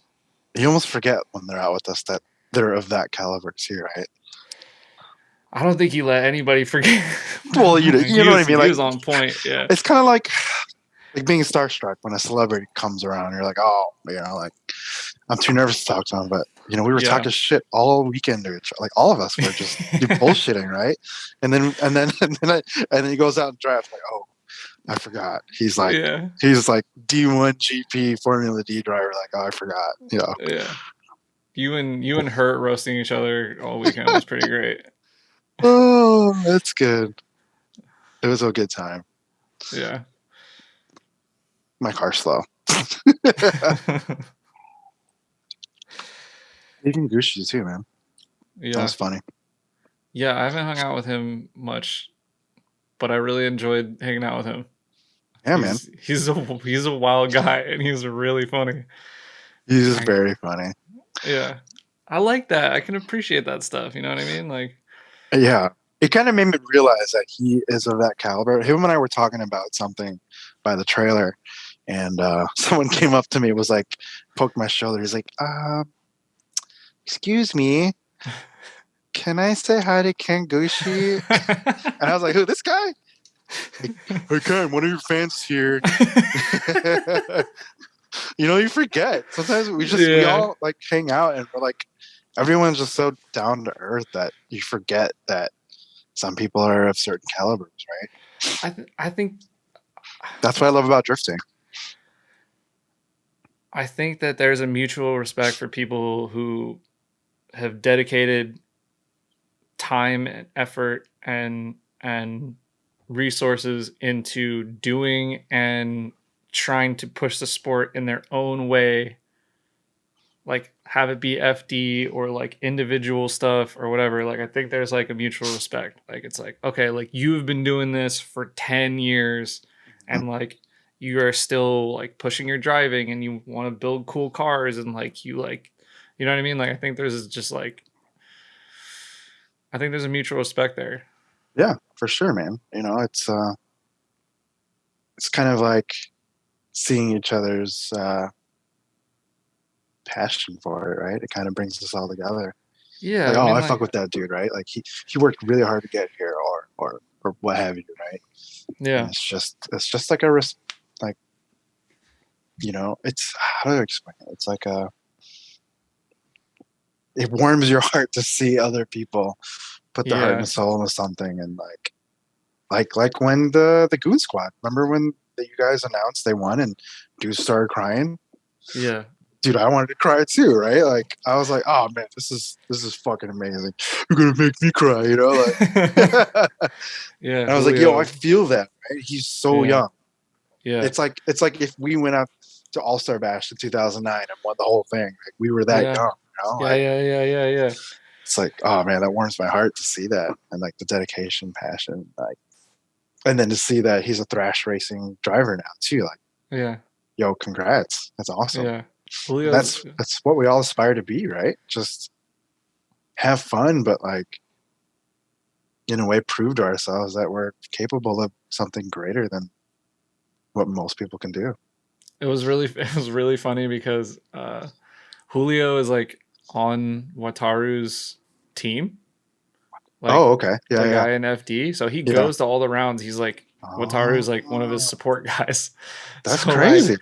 Like he's met Ken and Kazuya before at the track, but he was just like a mechanic. Yeah. And they're like drivers, and then now he's like battling with them. You know what I mean? Like, and so cool, like, it's like a movie, right? Yeah. Now they'll have like this like mutual respect. It was really funny because like Kazuya came up and he was like, good driving, like, you know, impressive driving or whatever. Yeah. And like Julio's like, I'm actually on Wataru's team, like I met you like a few times, and he's like, oh cool, I remember or whatever. And he's like, oh my god, dude, that's so cool. I remember I gave Kazuya a hard time for that battle. I was like, I'm like, you know, your bumper came off, right? He's like, I'm like, I know you were trying because your bumper came off. He's like, oh, you know, it's like, I was trying. No, he said, he's like, on the car ride back, he's like, one more time. And I was like, hey man, like, do it for the crowd. I was like, dude, yeah.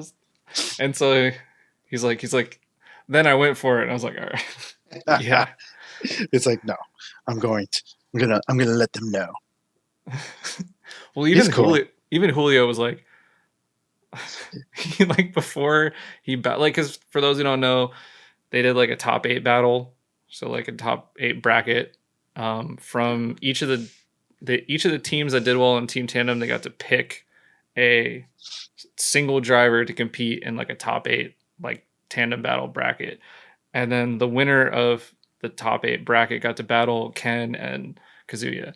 So like I was talking to Julio, And I was like, oh, I was like, congrats, man. He's like, oh, I'm about to air down so hard. He's like, I'm gonna make these. It's like I'm gonna put these down like 10 psi or something, and like keep up with these boys. But like to be fair, like dude, Ken was on some like Lexani, like Yeah. whatever. I was like, They what were tires are dead. you on? He's like, I don't know. They were dead too. Yeah. So I mean, Julio, wasn't he on like 123S, something like that? he's on. I think he's on like Acceleras or something like the Something, right? Yeah. something. But Yeah, he's smart though. I mean, if you look at his car setup when we were driving, it's like he got the 15s up front and his own put the 17s in the back. You know, yeah, carry more momentum. Yeah. Yeah, if it's comp time, he throws the 17s on the back. Yeah, he's smart, man. Like the kid's awesome, man. He got third at Northwest, Super D Northwest. Yeah. That trial. Actually. Oh, he did. So he's been driving for a minute. His car used to be like yellow, pink. Well, before that, it was glitter. It was like it was like metallic pink. The whole car. Okay. Yeah. It was sick. Yeah. And it was like 15s all around, and he like took out some pretty good drivers. Like, and I was like, whoa, who's this kid? Yeah. And then he hit me up about the podcast, and I was like, do you want to do one? Like, he's on one of the first couple episodes. Like, oh, cool. Yeah.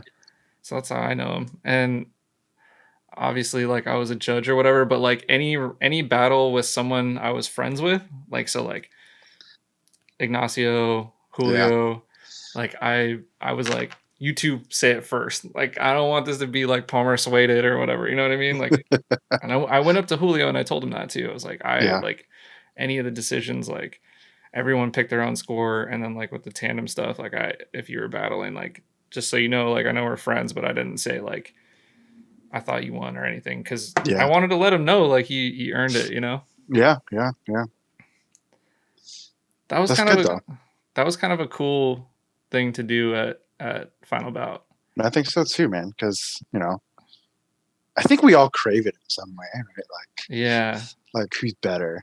Like all the shit talking between me and her, right? Like it's kind of like that. It's just like, all right, cool. We're all boys. We all get down. But who's good driver? but who's better though? Yeah. I mean, I've yet to beat any of my teammates in a tandem battle. So, dude, me too. Don't worry. Don't worry. I'll just be the funny one, you know. Me too. Be the funny one bringing up the rear. Dude, it wasn't until like I want to say like last year, or the year before, I finally understood how to get close and dive in and stuff like that. Yeah. It took me so long in the car. I don't know if it was because I was nervous to hit anybody, but I think the bigger cars, they just carry more momentum. So it's like it's harder to get the momentum. And then once you have it, it's harder to slow down. It's harder to slow down. Yeah. Yeah. Because I'm getting there. I think his name's Sam, the guy with the IS300 that I got to drive. Yeah. Anyway, I think so. I hope so. But I'd never driven one before, and I was like, oh, like you can feel it, and like just feeling the weight in the IS, like going to like a GS, I can only imagine. Dude, yeah. When we're on advanced reverse and we go towards the wall and then flick on the downhill. Yeah. Dude, sometimes I feel like I'm gonna fly. Like it feels like I'm gonna fly off every time. Yeah. Until the side bite hits, Yeah. Riding with Ken, he definitely made the car feel lighter, like nimble. Mm-hmm. But even he was saying like, like from the factory, like there's like some stuff you got to do to like dial grip in, but he hasn't like done it yet because he's like, this is just a fun car. Like I don't want to make it like fast yet. Yeah. That and he clutch kicks every transition. Dude, he does like real aggressive stuff. I like it. Yeah, unnecessarily aggressive. Like it's funny. I like it. Even in his what is his FT car make? Like 9 something or whatever. Yeah. Still clutch kicks transitions. I love it. It's awesome. I love it. The style aspect, right? Yeah. I definitely want to get better in the GS. I'm not, not done aspiring yet. Do you feel like playing Assetto a bit has helped? Oh, 100%, man. Yeah. Getting down with you guys and everybody, it just kind of helps you see like different points of each corner, and kind of helps you adapt, right? Not to sound corny, but it kind of just helps you understand and like learn different things and without consequence too, right? Yeah, It's you're just you like, have to remember when you get in the car, right? You yeah, just like okay, I let's can't hit this guy in front of me. let's try it. Yeah, yeah. Even though it doesn't exactly translate 100%, but you know, you know what I used it to get used to right-hand drive before we went to Japan. Mm, And then when we got to Japan, it's like I knew how to drive right-hand drive. yeah, I need to do that. I want to switch my setup to right-hand drive just to like. Yeah. Now that I'm like a little better at setup and I can actually tandem and stuff. You remember when we were playing like in the COVID days? I always hear you in the back. Oh, sorry. Oh, sorry, guys. Because I would like fly in and like I didn't know how to like slow down quick. I would be like playing catch up a lot. Yeah. So be playing catch up and I would just fly because it's a game. I'm like, well, Yeah. whatever. I'm gonna catch them somehow. Just like fly in like 30 miles an hour faster than the car in front of me and just like blow them off the track. T-bar. I'd be like, oh, sorry. To be fair, it's hard to go from real life cars to not feeling anything. Yeah, some of these kids that like learn on a Seto and then get in cars, Yeah, dude. it's like it becomes almost second nature. Yeah. Isn't that crazy? But there is some stuff that doesn't transition. Yeah, it doesn't. There's just stuff that doesn't translate, and I think it's one. They can tandem, and they're the problem is they're gonna be good, man, because they like Dude, all these like 18-year-olds that have been playing a Seto for 5 years. Yeah. Like, Yeah. How are they gonna drive when they're 25? You know what I mean? Like, yeah. Actually, there was a kid at one of the events I went to. He started on Seto and then got an FRS and what was that? Hyperdrift series? I don't know if you've seen that at Club of Fire events. He won. Like Mike. Yeah, he won one of the rounds, I think. Yeah. And he had just come from a Seto, got on this FRS, and just killed it. It's crazy.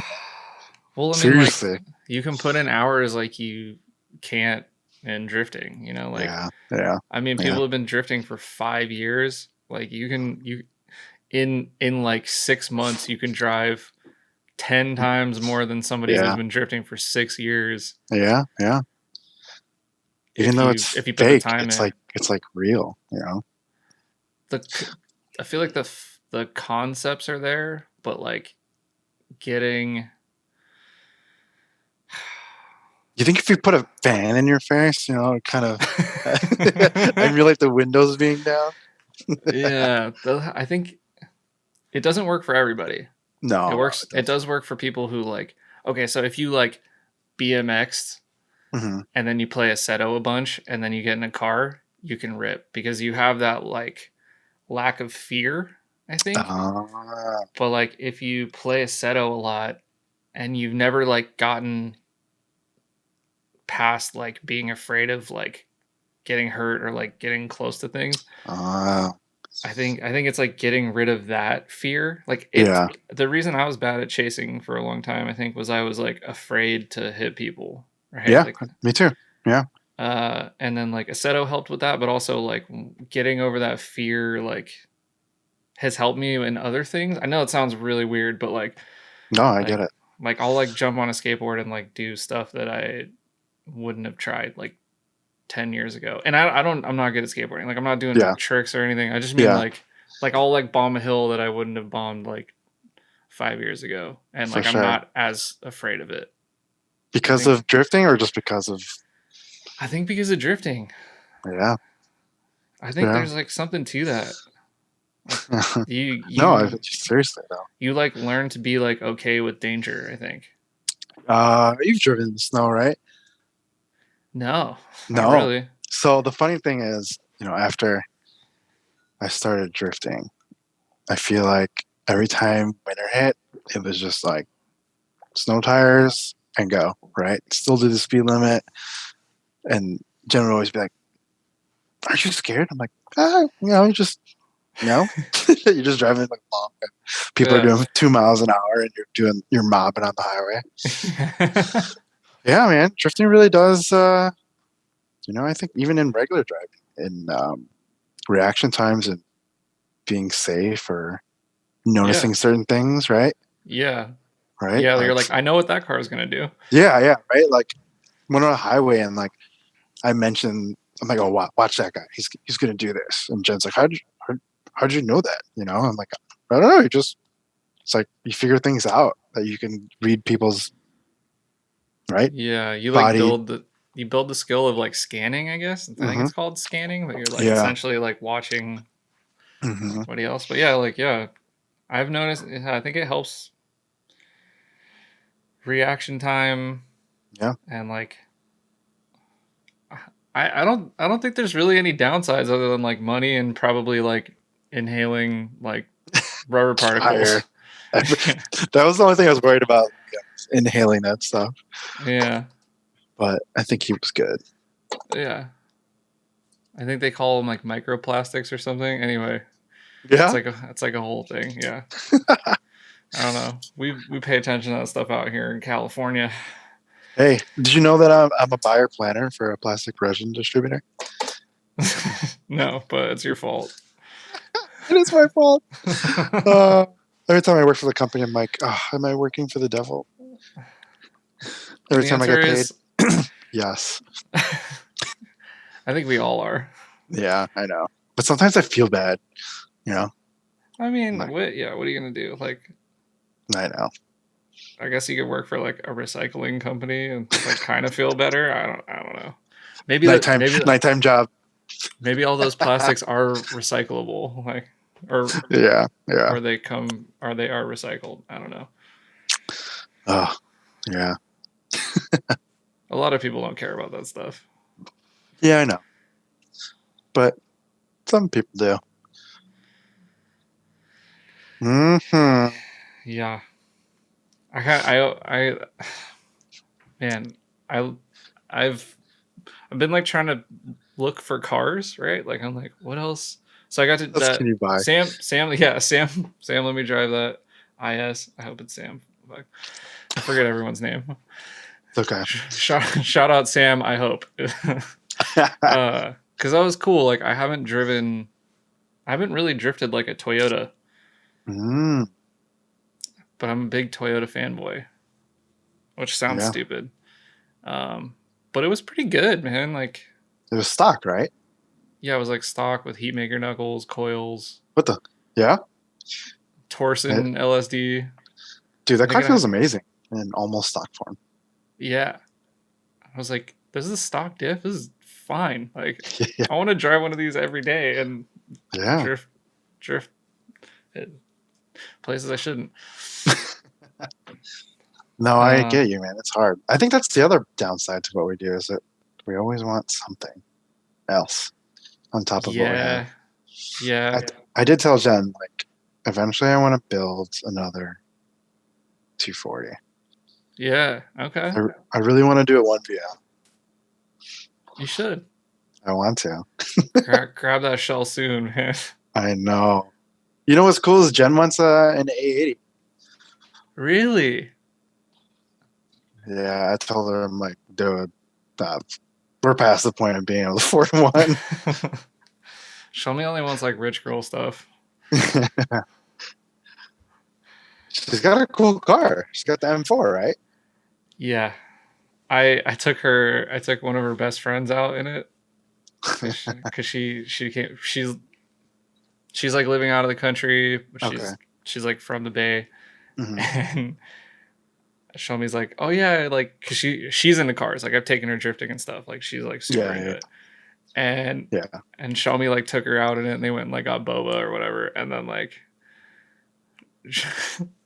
she's like, can Palmer drive it? Because she knew, dude. Like you know, like I'm like, can Palmer drive it? I'm like, here we go. And so like we like went out, and I drove like probably the most like I drive my 4Runner. I don't really drive crazy on the street anymore. Yeah, like, I just don't. It doesn't like do it for me. Like I'd rather be drifting. Like it's like kind of fun sometimes, but like I get carried away, and then I get tickets, and then my insurance is really expensive, and then I hate everything. So I'm like, gotta just Drive the 4Runner. It's like hard to do anything bad in that. Yeah. But what did you do?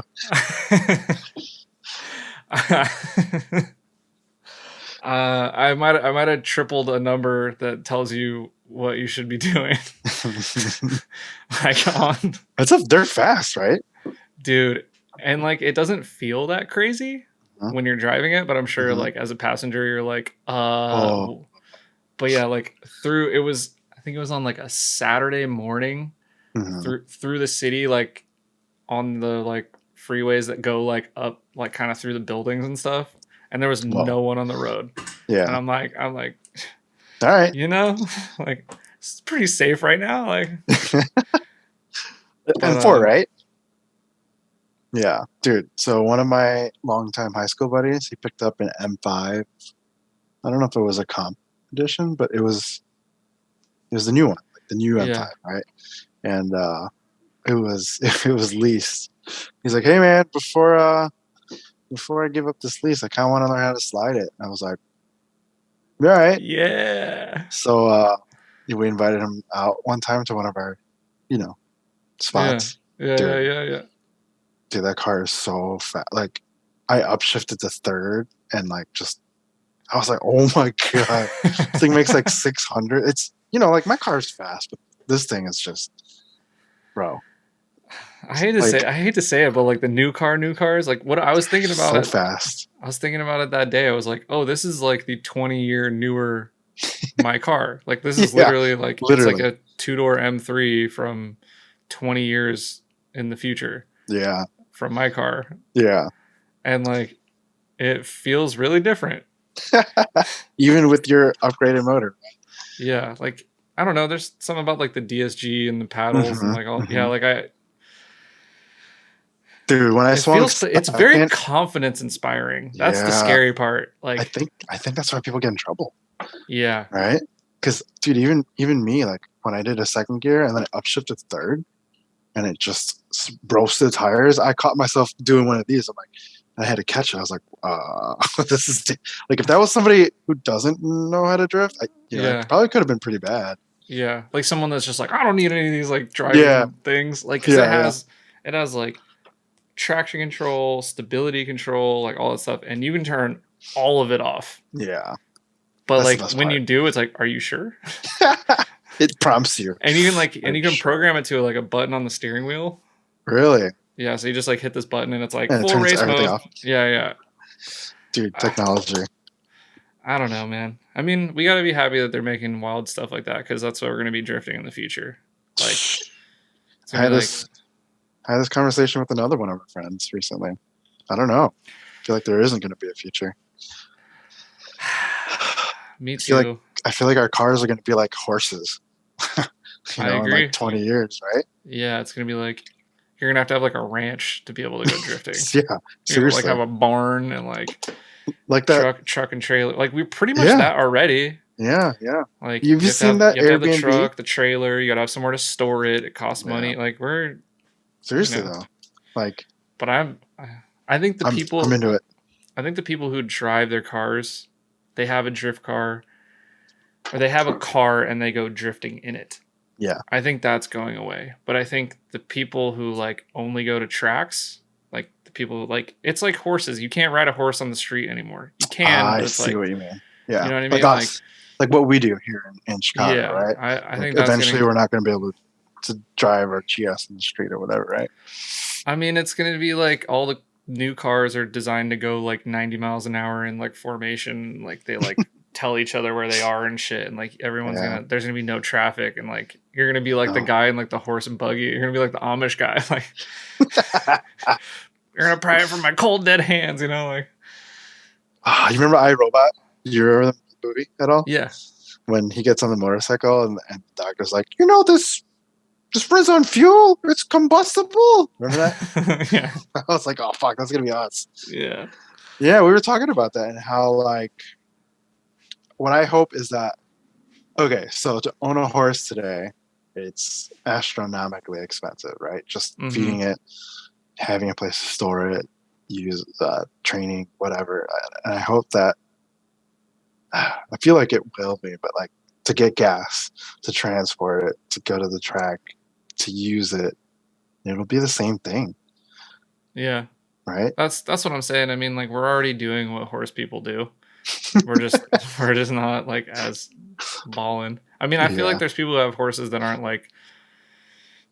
Yeah, I you're mean, right. yeah, You're right. the amount of people who have like track only cars and the amount of people who have horses. I don't know what that looks like because I don't know Uh, anything about horses.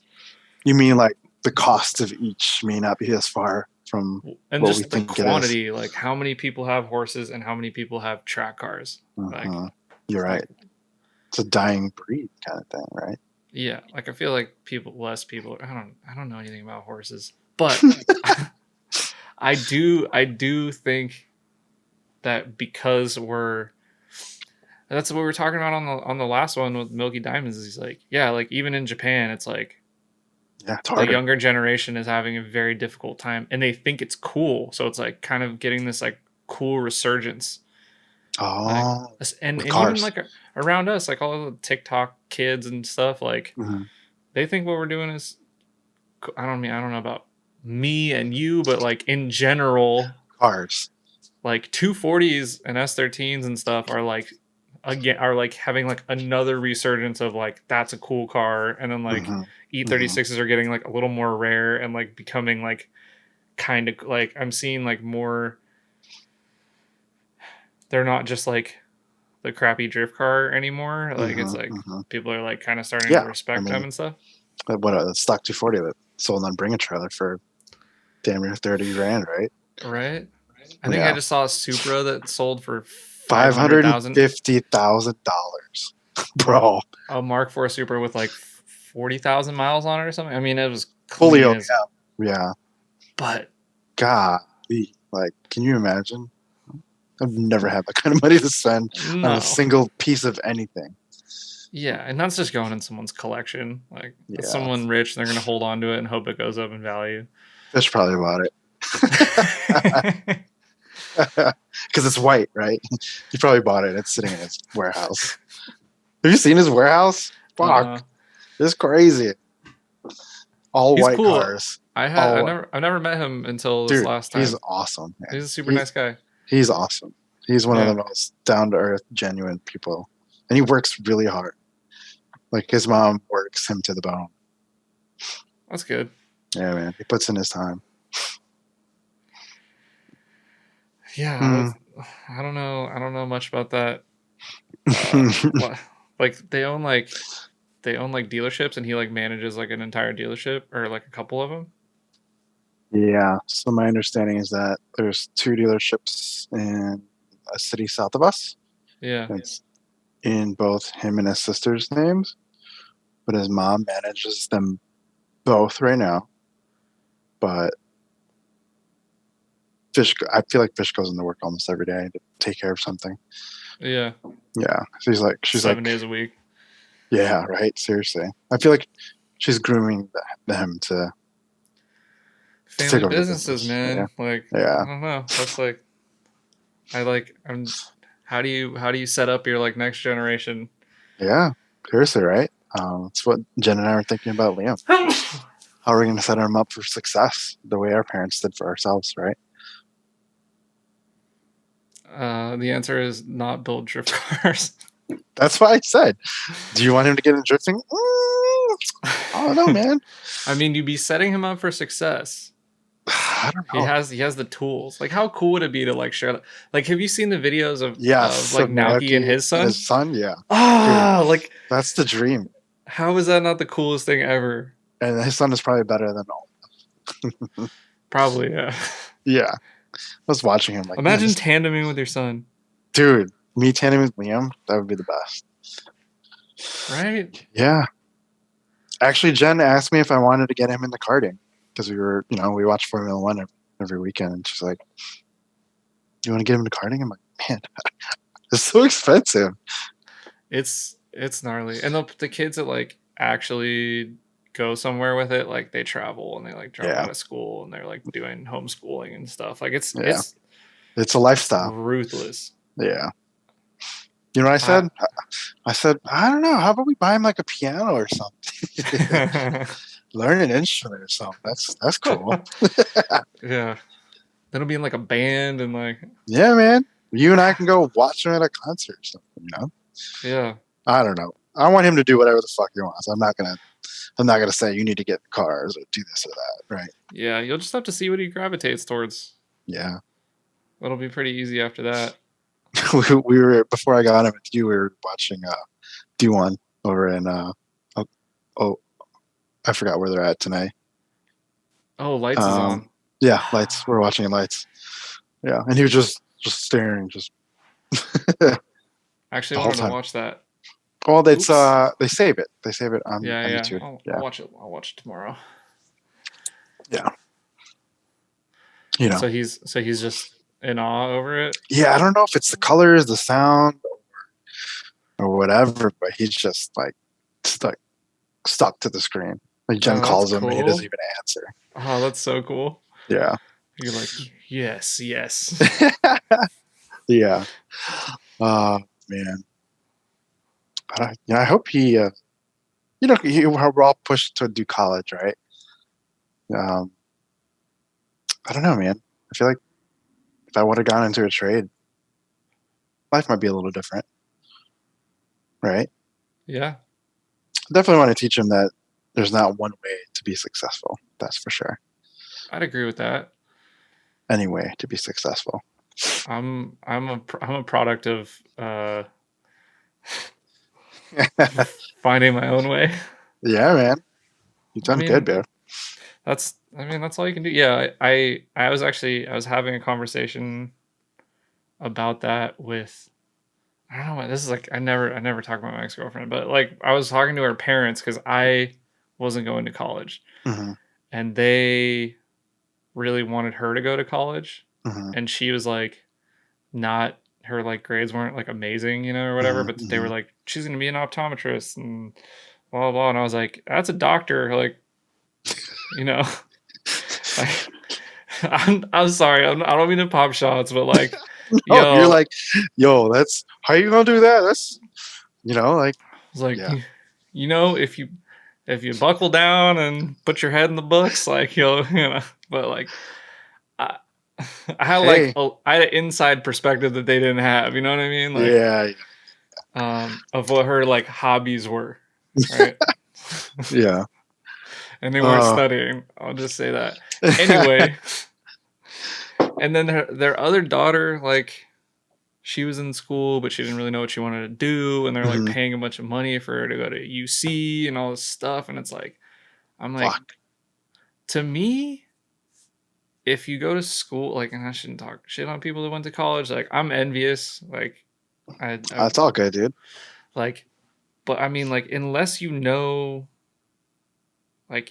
pick something that's going to like either benefit you or it's like something that's like for a field, right? Like if you want to be an engineer and you're going to school for engineering and you're going to college for engineering, like by all means. But if you're going to college and you just have no fucking idea and it's like not a good college, like, I mean, I think it'll help you get your foot in the door, like in some places. Yeah. But if you like spent that time to get really good at something that other people can't do, like that's always going to be more valuable. Like 100%. Like if you can figure out how to do something that people need that other people can't do, like, and like be able to be adaptable like that, like you will always have work, I don't know. That's my. No, I agree, man. I went to college, right? And you know this, and my degree is in economics. Out of all things, right? I don't know how I got my degree in economics. I can't tell you. I can't even remember what I did to pass it. It's just all a blur. But I have this fucking piece of paper, Bachelor of Science in Economics, right? Yeah, but I mean, it did help you get your job. But then, like, I got into my career, and I find out few years down the line, like most of the people I work with don't even have a degree. I'm just like, oh, fuck me, right? I didn't need this, huh? They're always like, what? You have a degree? You're a smart boy, huh? I'm like, obviously, I'm not. You're here. We're both here. I don't know, I don't man. know. It'll help you later, though. Yeah, I think so too. But there's always different ways to achieve success. Yeah. If you can get it, get it. If you can't get it, I don't know. Still paying student loans. Do you have student loans? No, I don't Yeah, have see, student loans. Jen and Yeah. I both have student loans, right? Like, Yeah. it's crazy. I did go to like a coding school that was like kind of expensive, but I ended up getting a scholarship because like my mom knew somebody. It was That's dope. crazy. Like she's like, "Oh, you're like my cousin knows the guy who owns the whole thing," and I'm like, "What?" And she's like, "Yeah, I'll give him a call." It's like, what? Perfect. See? Yeah. It's all about who you know, man. I mean, I still had to pay like most of it, but I got like a little discount. But yeah, I put that shit on a credit card, and I was like, because like you can't get loans for it because it's like not a real school. So I was like, throw that on a credit card, open up another credit card, live off that while I'm going there. I always wanted to learn coding. It's cool. I feel like you'd be good at it. It's funny. There's a little learning center for coding. I think it's called like Ninja Coders or something like that, and it's for young adults to go and learn coding. You should for sure send. I want to hit it up, dude. I want to go. Yeah, I want to go. You should go with Liam, dude. It'll be cool. I'm the oldest one there by like 30 years. Yeah. If I could give any advice, it would be like, try that. Like see if you get into that. Like, cause it's like one of those things where it's like, I don't know how to explain it. Like, this is gonna sound weird. This is gonna sound like some Matrix shit. Okay, I'm just gonna say it. Like, pretty soon we're going to have like the computers, right? Like, and it's gonna be like you can either talk to them or you can't. You know what I mean? We're kind of already at that point. Like, it's like a whole other species of shit. You know what I mean? Yeah. And like, it's like a language that you can't really use a translator. You know what I mean? Like, there is no translator. Like, you either know how to talk to the computers, whatever it is. Don't. Yeah. And like, if you learn that language, like, we're only going to have more computers. Like, there isn't going to be like we're done. It's like, I think we went a little too far with the computers. Let's scale it back. Like, let's do a little less. Let's go back to horses. You know what I mean? Like, let's go back to making furniture. Yeah, like no one's getting in line to churn butter except for like people in Portland. You know what I mean? Let's try it, bro. You never know. It's probably really good butter. Dude, can you imagine? Sorry, vegans. Or it's not good. It's like super gross. Dude, I can only, in my mind, it only tastes like the pinnacle of what butter would taste like. It's probably amazing. Yeah. But we're never gonna have that again. So I know. No, seriously, I agree. More and more computers, right? Yeah. It's kind of like nursing, right? You're always gonna need nurses or medical field. You're always gonna need. Dude, I want Ninja Coders. Jen's like, oh, maybe when Liam gets older, he can go there. I'm like, fuck you talking about? I want to go there. Sign me up. You're just like all I can picture is like you sitting at like those like little kid fucking tables? Plastic chairs. Just what it is. I like teacher. Oh, excuse me. And this fucking like 5-year-old's like, you're stupid. Like he's like coding the whole fucking place. That's what I imagine it to be. Like Doogie Howser just sitting next to me, fucking created the next Facebook or some shit.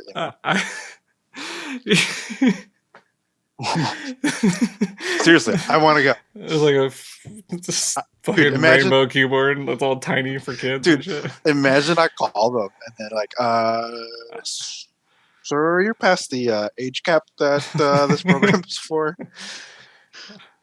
I actually thought about teaching coding because I'm not that good at it. So like, you know what they say, like if you can't do, teach. Yeah. So I thought it might be fun to like teach a class.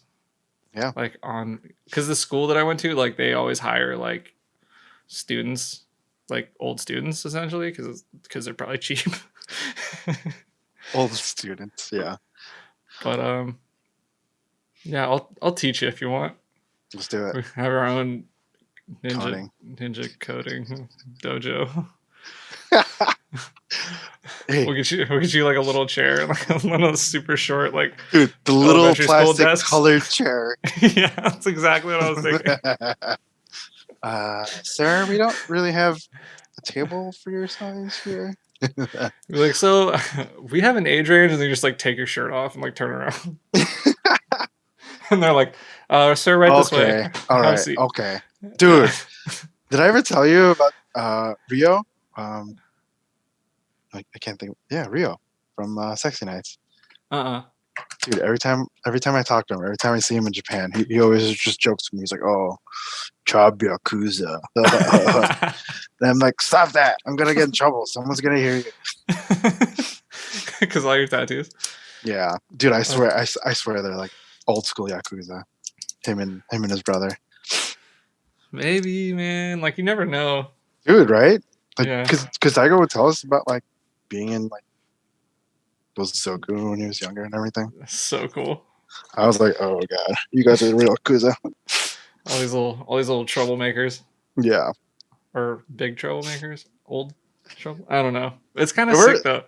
Dude, when you were in Japan, did you ever get? I mean, you're a tall white guy, but did you ever get looked at for tattoos or anything, or they're just disregarded it? In Osaka, it's not really like a thing. Yeah. Like it's not like.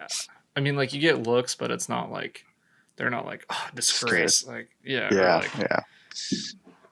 I think especially if you're in like touristy areas. Yeah. The one place that I did get a lot of looks was like when I got off the train in Fukushima to go to Ebisu. Like that, it's like a small town. It's like getting off the train and like going to like. I don't even know how to describe it. Like it's not a big city. Hold on, let me. Yeah, you go ahead. There you go, little mans. Be free. Oh, he literally just wanted to like. He just got his nuts cut off. He's got like a big ass cone, and that's what the donut's for. Yeah. Is it for him to sit on, or is that to like block him from the? It's to block him, but he like kept figuring out how to take it off, so he had to leave the like big plastic cone on. He's smart. Yeah. I got some looks there for tattoos. Nothing crazy though, right? Sendai? Is that the place that I went? Yeah, Sendai I got looks too. Because I was wearing a t-shirt and they were like... Dude, when we went to Disneyland, right? There was 2 parks, Disneyland. In Japan. In Japan. One of the days was really hot, so I wore a tank top and shorts. And Jen's, at the end of the night, she's like, hey, so a lot of people are looking at you today. I was like, oh... Because I forget I have tattoos sometimes, right? Yeah, it's not like weird. No, not here. Dude, when we were in Shibuya, we were crossing the street, and I happened to notice a guy, full suit, really nice fitted suit, like very clean cut hair, earpiece, but then like his suit was slightly open, and I could see his, like bodysuit. Yeah. And like we kind of locked eyes. We looked at each other and we're just like, and then we just kept walking up. And I looked at Jim like, yo, I'm pretty sure that was Yaku. Yeah. I'm pretty sure that's one. I try and just be like a dumb foreigner when I'm over there. Like, I don't know. Plus my tattoos aren't very like Yeah. They're like spaced out. I don't have like sleeves or anything, Like I think when you have the bodysuit, then it's like Well, that's why my back, made me a little nervous when I was, or even my leg sleeve or my arm sleeve too. Yeah. When we would go and stay at places, I'd have to call ahead. When somebody booked our place, I'd call ahead and be like, "Hey, I have tattoos. Can I stay here?" They're like, "Oh yeah," and they're like expecting you to have like a couple. Yeah. And I walk in there like, oh, you have a lot. You have a lot of tattoos. The guy who did these waves, he had like face tattoos. Oh shit! And I was like, yo, face tattoos in Japan, like, yeah. I bet you he was the nicest guy in the world too. He was so cool. See, he kind of like didn't like me at first because like this is like 2016. Shomi and I go in. I had no idea what was happening. She just like picked a spot and like was like, we should get tattoos in Japan. and like he drew up like a Daruma for her, but it had like these like gnarly like it had like legs with like gnarly like leg hair, and she was getting it like right here. Yeah. You know what I mean? So I was like, Yeah. it was already, or it was somewhere on her forearm, right? Like Yeah, very yeah. obvious spot, Mhm. and I could tell that she didn't really like the legs. Like I just knew, right? You could Like, just and see I was it, like, yeah. and I was like, can we do it without the legs? And like, I didn't know that he's like a world famous tattoo artist. Oh shit. So I didn't know you took anything. disrespect to it, right? I didn't know Of course. anything about this. Like, I Yeah. had You no just walked idea. in, right? But like she knew this, but she didn't Oh. tell me that. Like he'd been on like Vice and like all kinds of stuff. Like he's world famous, right? Like Yeah. That's what you say. And my tattoo is after. Oh, So I was yeah. like, Oh, but he did hers and it like came out sick and like she, you know, she loved it or whatever. It's like it's literally like one of the coolest tattoos I've ever seen. yeah. And he's like, "What do you want?" I was like, I don't know, like some waves or something. And like again, I didn't know that his like specialty is like these like really gnarly waves. Yeah. And so I go in and like I'm expecting him to have like some stencil or something. No, dude, Sharpie drew it on my arm. Yeah. And then he like zapped it out in like, I don't know, it felt like 45 minutes. Damn. It was like the fastest tattoo I've ever gotten. Yeah. It's like super detailed. It healed perfect. It healed in 3 days. Damn. Perfectly. Like no scabbing, nothing. How did that feel right there? It wasn't the worst. But like afterwards I was like, he's like, you know, do you like it or whatever? And I was like, yeah, that's my favorite tattoo. Like, because at the time I didn't get the one for my friend yet and shit. Yeah. And like, I was like, dude, this is the coolest thing ever. Like, he like hand drew it. Yeah. And then like later I found out that he was like a big deal, and I was like, blew your mind. You're like, oh god. Yeah. He's the one that tattooed the waves on Post Malone's face. Oh. Yeah. So like these like pictures with Post Malone and stuff. Yeah. But he was really nice. Like he was like super cool. After I told him it's my favorite tattoo I have gotten, he was like, he totally changed his like demeanor and was like super nice. But I think he was like kind of like he hated this guy for a minute. Yeah. Yeah. Because of that, like went back to the drawing table. He's like, "Fuck, move the legs." This guy wants me to fucking move the legs. Fucking move the legs. fucking gaijin loser. What does he know? Dude, you don't have my armpit tattooed? Look at this. Oh. This whole area. Dude, it took 6 hours. Oh. Dude, I lost feeling in my thumb. I lost feeling in my thumb and my pinky, like for almost a week. Not feel like total feeling. Because it was hitting nerves. Yeah. I got to get this one. Oh yeah. Because I showed him my like the guy who did this one. His name's Ganji. He works at Three Tides in Tokyo. Mm-hmm. This one, and then so like I walked in and I got a walk in. Like they don't do walk ins in Japan. Like that's not a thing. Like but because I was like, oh yeah, like I have this from like Ganji, and he's like, oh this is the one in Osaka, and he's like, oh like my whole body is Ganji. It's from Ganji. Yeah. That's awesome. Like, sick. And I didn't know he was an apprentice of Ganji. Yeah, or at all. Like, this is at a different location. This is like the main Three Tides in Osaka. Mm-hmm. I just walked in and I was like, oh yeah, I have a tattoo from Ganji like a long time ago. Blah blah. This is when I was there for Super D. Okay. And I'm with I like set up. I was like, oh, like, can I see your work? Like, I want to get something. And he was just like, he like showed me like his drawings, and I just picked this because I was like, that's cool. Yeah. And he's like, I was like, can I get this tattooed? And he like looked confused, and I should have known then that like he wasn't like one of the main tattoo artists there. I think he's just working in the store, and he's like an apprentice. Yeah. And like, so I come back with Phoebe, and I was like, oh, she wants one too. And he was like, okay. I'm like, Phoebe's like, Phoebe's like a white chick, like, you know. Yeah. she's an attractive woman. Like, and this dude's just like He's just like, he's like, you're talking to me? What? He's like, today? Like, okay, like come back, like no problem. Like, but I'll tattoo both of you.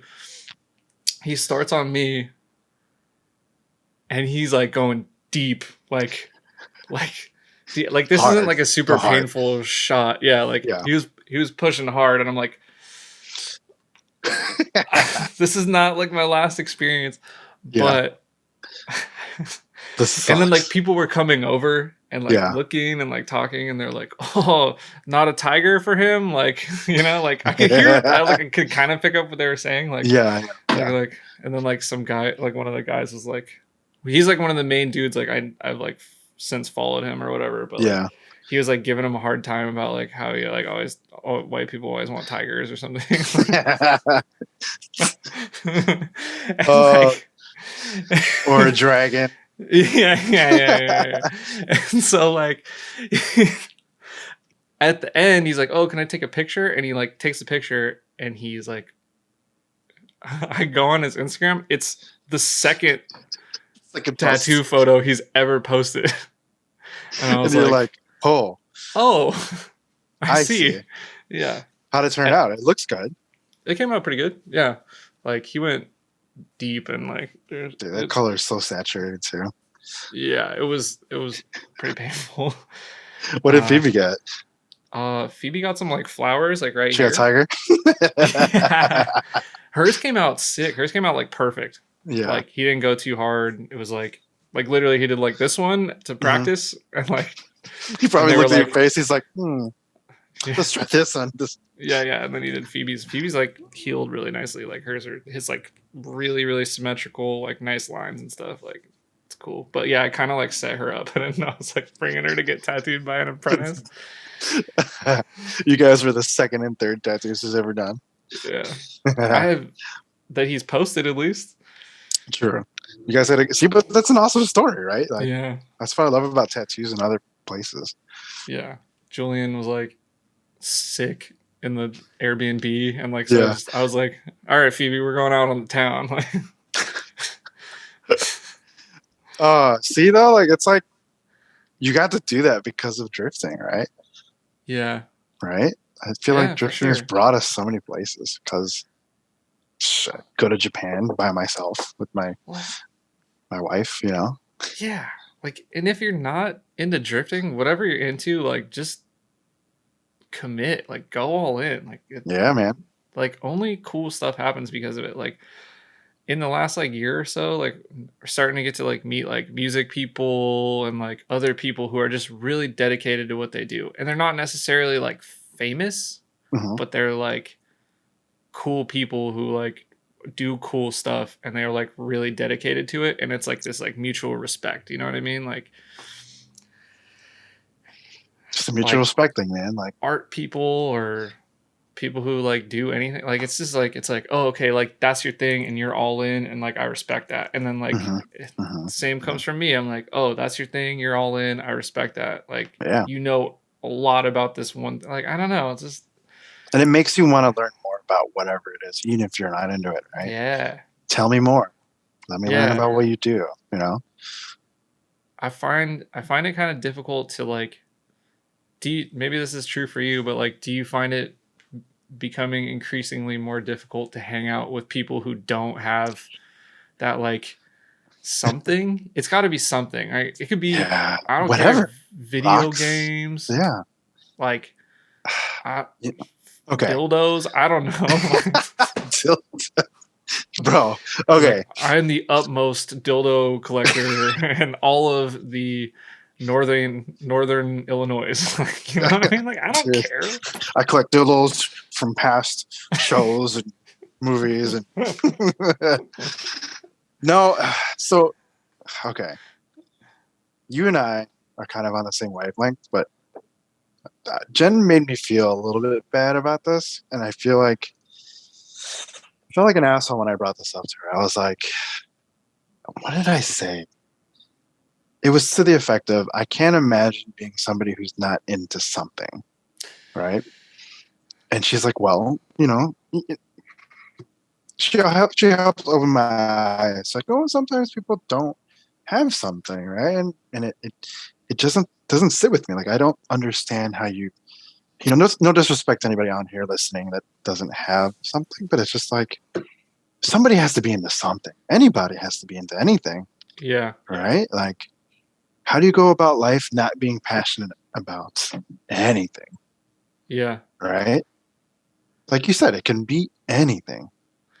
The only thing that it can't be is like for me at least, like people that are like obsessed with money, like that's their hobby. That one weirds. That's not something. Yeah, that one weirds me out. And or work? No, because work can be something.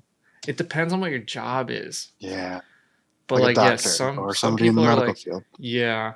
Yeah. But that one doesn't sit with me either. Like, like that might be. I mean, unless you're doing doctory stuff like on the side, and you know what I mean. Like you're like, I am the utmost. You're doing boob jobs on the side or something. You get a double T. You get a double T. No, like I just like like are they? There's a difference between like work and passion. Yeah. I guess you can be passionate about work, but it's still like, like that's your like. It has to be something, right? Like yeah, anything, bro. I mean, I guess there are people whose job is drifting. But then that's not. Nope, I'm not saying it. I feel like okay. I feel like people whose job is drifting and it's literally just that they're not. It's not the same as what we feel about drifting, right? Yeah. And in the end, it's a different mindset and outcome to how we look at it, right? It's always a clash of ideas and ideologies and stuff. Yeah, it's got to be both. Yeah. It's got to be both a job and a passion, which not many people get to do, but there are people who do that, and those people I have something in common with. But yeah, yeah, man, I never really understood that. You can literally be anything. Yeah. I think it's just hard to find for some people. And there's people there are people who are into a lot of things, and like that's cool too. Like, like if you're like, oh, I was reading up on this or that, like I can kind of get down with that, but like just not, I don't know, like what moves you at that point? Yeah. That's kind of like how I feel. I'm like, what is your purpose? Like what is like driving you? And if it's like, if it's just money, or it's like, I guess status or something, like people who don't come from money, maybe they aspire to have money. I don't know. I had a roommate like that. I could tell you right now that I would have never finished college if it wasn't for drifting. It's not like I aspire to be an economics major and get into the supply chain, right? It's not something. It's not something I'm passionate about. I'm good at it, and it pays the bills and does everything I want to do, but it pays for my outlet, right? Or my passion, which is that's real, man. Everything, but I don't know. That's crazy. Yeah,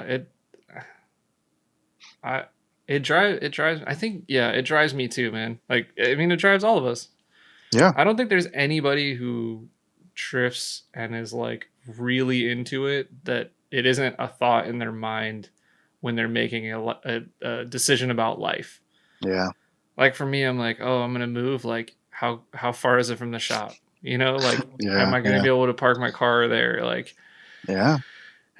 like, is it cheap enough where I can spend some money on car stuff that I need every month? You know what I mean? Like, to say that it encompasses every decision, but it kind of does, right? It's involved in every decision at this point, which is crazy. Crazy. I'm gonna sound like a complete asshole, but when Jen told me she was pregnant, the first thing I said was, oh, like, I was like, oh, spaghetti. I was like, awesome, right? But the second thing I said, she gives me shit to this day, and she tells everybody the story. The second thing that came out of my mouth was, I need to finish the GS. She's like, you know what he said? The sucker thing he said after I told him I was pregnant is he said he needs to finish the GS. Oh, I can relate. I Uh, can relate. Like yeah, I know it's gonna happen. I know, like you yeah. should be like, I'm not, I'm The not whole, selling the car. I'm not selling the the whole. car. No, she knows. She knows I would never, and no matter what, unless there was some. No, no, no. Because Josh and I have this conversation all the time. Because we're into cars, or because we're into what we do, traveling, drifting, whatever. I feel like it doesn't have to come to a point where we pick one or the other. It's more like, all right, I'm gonna work extra hard to Yeah, make this happen, so I don't have to sell a car. yeah. Right, right. Like If dude, what? Yeah, yeah, if you didn't have that drive, like if you didn't have that, like this is something I need in my life, you would yeah, just be like, okay, I'll sell the car. Like it's not that important to me. Like I want, yeah. like you're gonna run into some crossroads or whatever. And like the people that are just really like, I think that's why there's that like mutual respect with Yeah, people. You just see it in people. You're like, yeah, oh, you're like down for this, like by yeah, any means necessary. Like you know what I mean? And it's just like, yeah. oh, game recognized game. You know what But up? also, we've seen what happens to people who sell their cars, right? Like Yeah, ultimately, there's no coming back. And sometimes there's they do, but it's like an later and exponential it's like amount of money weird. to do Yeah. it. Yeah, dude. When I I went mean, to Special Stage West before COVID happened, right? It was an yeah. unexpected thing. I wasn't planning on driving, and then they're like, "Oh, we should ship our cars as a team." I was like, "Fuck, I don't have the budget for this, dude." Do you know what I did? Huh. I fucking door dashed after work. No way. Yeah, In the man. GS?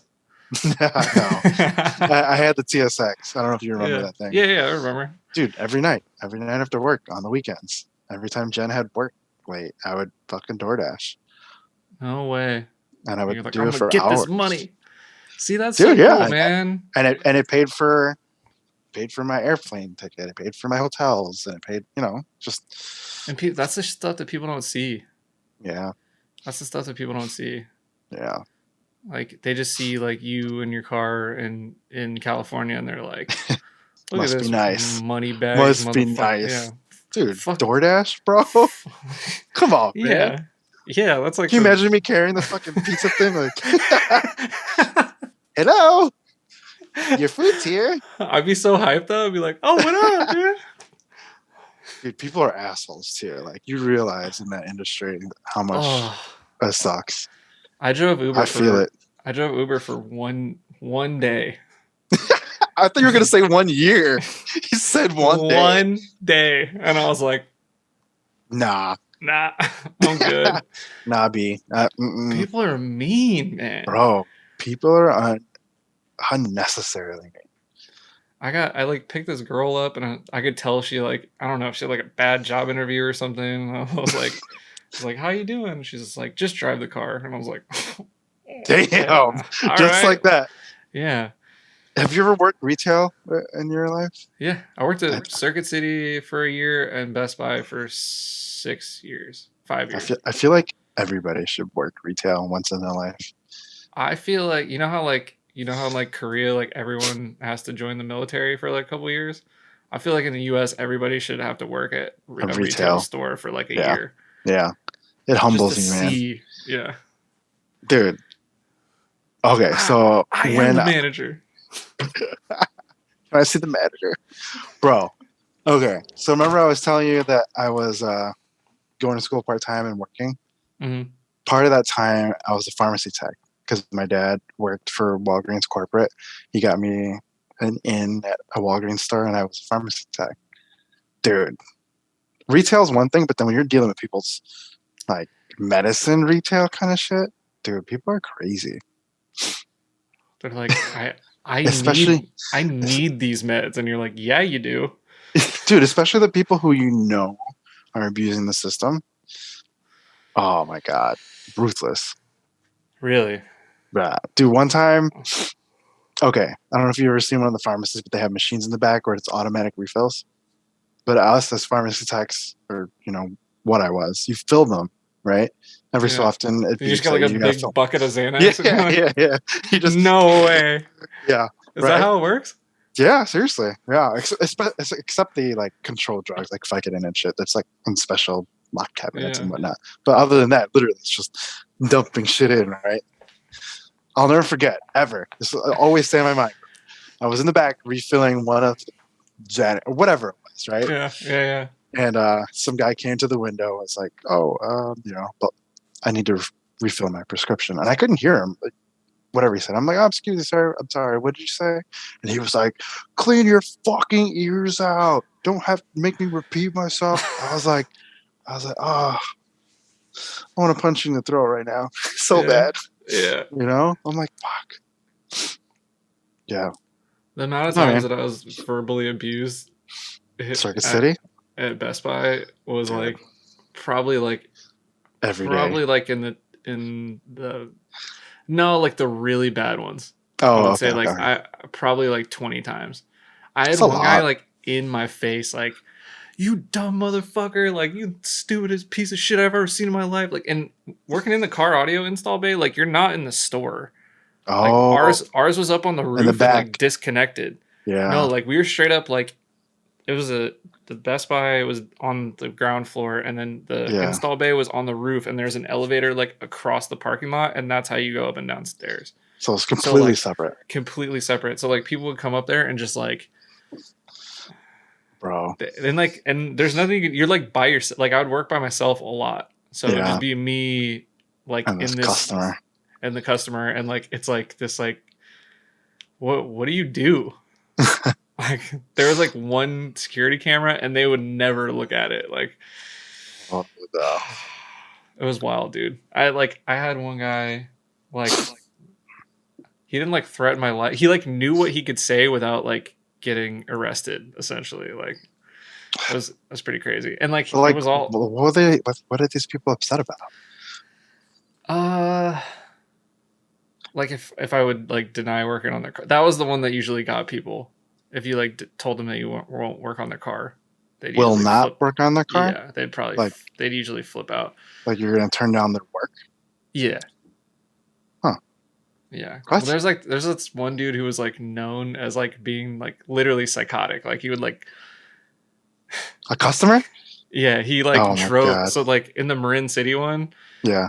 Which was like our like neighbor store. He drove through like they had like a chain. Like in the bay, so that people couldn't drive in. He drove through the chain and like ran over a bunch of stuff and like hit stuff, dude, because like a fuse blew. And he's like, "I paid $400 for this." Like I like, you know what I mean? Like and like freaked out, drove through like full speed, slammed on the brakes and left like tire marks in the bay. And so like he was like a known dude, so they had called me. And they were like, "Hey, there's a guy. I think he's coming to your store." So I was like, "Hey, man, I can't work on your car. Like, you've been like, it's me. I'm not really all that like tough, you know. Like, I'm not like, especially when I was like 19, I was like, yo, man, I can't work on your car. Like, I'm sorry." And he's like, "Why?" I was like, "I just can't. Like, they told me I can't." And he's like, he flipped out off. He would not leave me alone, dude. Like, he was there for 20 minutes, and like he would like stop. And then I went and like sat down like in the little like we had a couple plastic chairs and then like a small mini fridge that we like kept our lunch in. And I was like, I guess I'm just gonna eat lunch while this guy yells at me. Dude, the shit we do, man. Yeah. But man, that's crazy. Doing DoorDash just to come out here. That's so cool though. Yeah. Like those are the stories. That's like why I like doing this, because those are the stories that like people don't get to hear. Like what did it take? There were a few nights of DoorDash and I was like, you know what? I'm going to buy a nice dinner with this money. So it would be like a wash. Yeah. Sometimes you need that, man. Like, yeah. It's like, babe, want some food tonight? Yeah. All right, I got you. But it was cool though. It was almost like a wash. Like, all right, we had this expensive dinner that I did a few DoorDash deliveries for, you know? Yeah. So it was cool. Yeah, people are. I watched like a DoorDash driver get in an argument with a restaurant like 2 days ago. It was rough, man. Like, it's hard to do this that labor shit. Was it worth it? Hell yeah. I mean, I paid for a lot of things when I went up to California. It was more, it's not like I needed the money or anything like that. Or, yeah, but it's like money that you couldn't take out. no, it was more so like, all right, we didn't plan on spending this money that I have, but now it's guilt free because I did extra work for it, right? Yeah, I like Yeah. that though. Yeah. What did somebody say? I was like buying something for the GS, and they're like, "Oh, that's a lot of DoorDash deliveries." I was like, "It's just whatever money, you know, like non-guilty money or something." Yeah, You know, it is nice that we like have those options. it is, yeah. But I'm trying to figure out what to do next. You know. Yeah. How do you keep it rolling? It's kind of tough, man. I mean, I make more money now, obviously. Well, not obviously, but you know, raises and whatnot. But it's harder with Liam now, so I'm trying to figure out what I can do to make more money. But it's hard, right? Like, if it's something time related, do I do that or do I hang out with Liam? You know? Yeah, I didn't think about that. It's hard. So I'm trying to figure out how to make more money with less time. Yeah. It's a hustle. It's always a hustle. But that's the thing I appreciate about drifting that it got me, right? Like, I was a lazy kid in high school, right? I never studied. I never pushed myself. But now that I have this thing that's expensive that I want to do and continue to do, I know that there's that hustle in us, right? Yeah, you're like, I'm not going to miss this Japan trip. Like, what do I have to do? Like, how am I going to make it happen? Yeah. Dude, we spent so much money in that Japan trip too. Yeah. It was so worth it, though. Yeah. Dude, we were there for 17 days. How long? You were there for around the same time, too. We were there like 10 days, I think. Yeah, it was a long time. It was, yeah, ours was a little grungier. Like, all stayed in the same Airbnb. Yeah. Burst Speed Mike was with us for a couple days. I'm sure he can tell you all about how ridiculous we are. There's like dudes sleeping in like the hallway of the Airbnb. Dude, that's the best though. Like, those are the best stories. Yeah. But yeah, dude, there was this one hotel that was really nice in Shibuya that we stayed at that overlooked the crossing. Dude, I think it was like almost 500 for the night. Oh. Dude, I know. But it's cool because you got to like take Jen, and it was like she didn't want to do it. I'm like, nah, fuck that. We're staying here. This one's cool. Sick. It was cool, man. Are you, man? I want to go to the Bahrain. I want to go to the Bahrain GP with you guys. Dude, come with, man. More than welcome. I'm sure you have a place to stay too. The cool part about the Bahrain GP is that we're going to hit Dubai also in the same trip. Whoa. It's like a 30-40 minute flight from them. I want to see Dubai like in person. Heard it's crazy. Yeah. That's not where Yas Marina is, right? Yas Marina is in Abu Dhabi. But yeah, definitely want to go. I'll let you know. I'll give you a heads up. Yeah. Can you please rent a like gold plated like Phantom and like shoot an AK like while you're driving it for me? Yep. I do plan on buying gold on up there for sure though. It's cheaper out there. Is it cheaper out there? Yeah.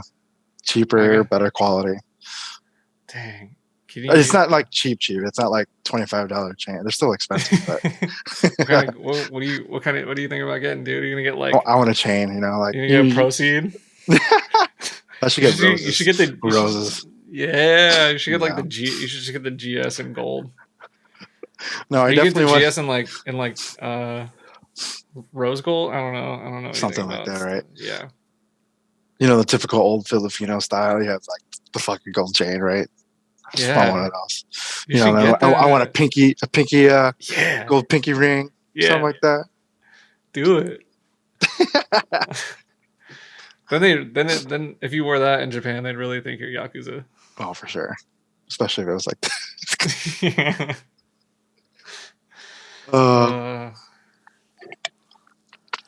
So many plans. so many plans. What are we gonna do? Uh, I'm like constantly thinking about like how am I gonna find money because I like know all this stuff's coming up. dude, I know. Japan's gonna be. I think it's open already, so I'd assume special stage Japan is gonna happen again soon. KSK hit me, invited me. He said, "Come to NC, show you a good Dude, time." yeah, Fuck, I want to go there too. you should. Yeah, KSK is a great tour guide. dude, that's what I heard Yeah, from you guys. yeah. We were actually supposed to meet in Osaka when we were there. He was there for work at the time, but he got caught up with like a work dinner. We never got to meet.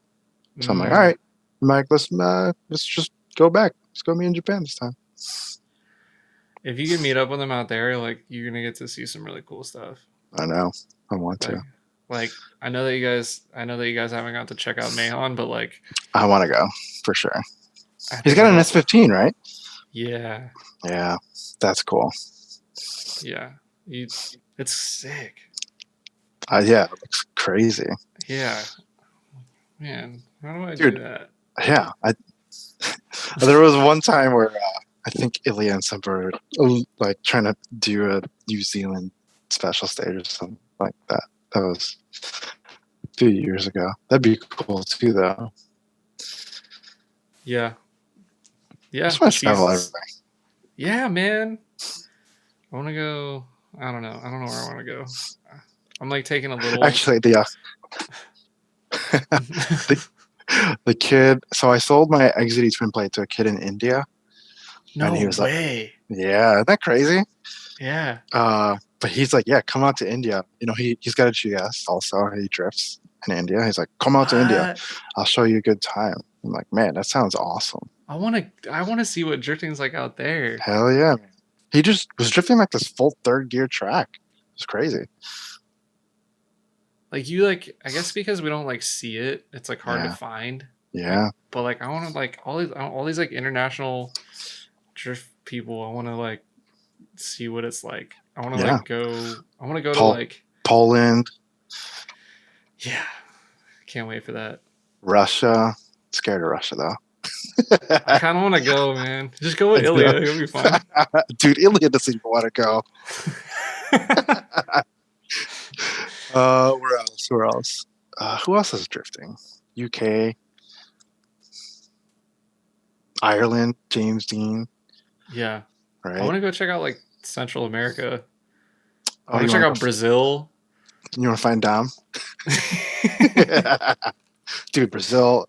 So I have friends from Brazil, and I guess it's like coming to Chicago, but it's super dangerous in some places. You got to go with somebody you know.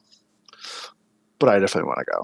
I think that's the case in a lot of places. Like if you, you're right. I have a friend who traveled like down there, like all over the place, right? And he had like he had some gnarly interactions, but like it's just like if you were to like travel here and you end up in the wrong neighborhood. Yeah, you're right.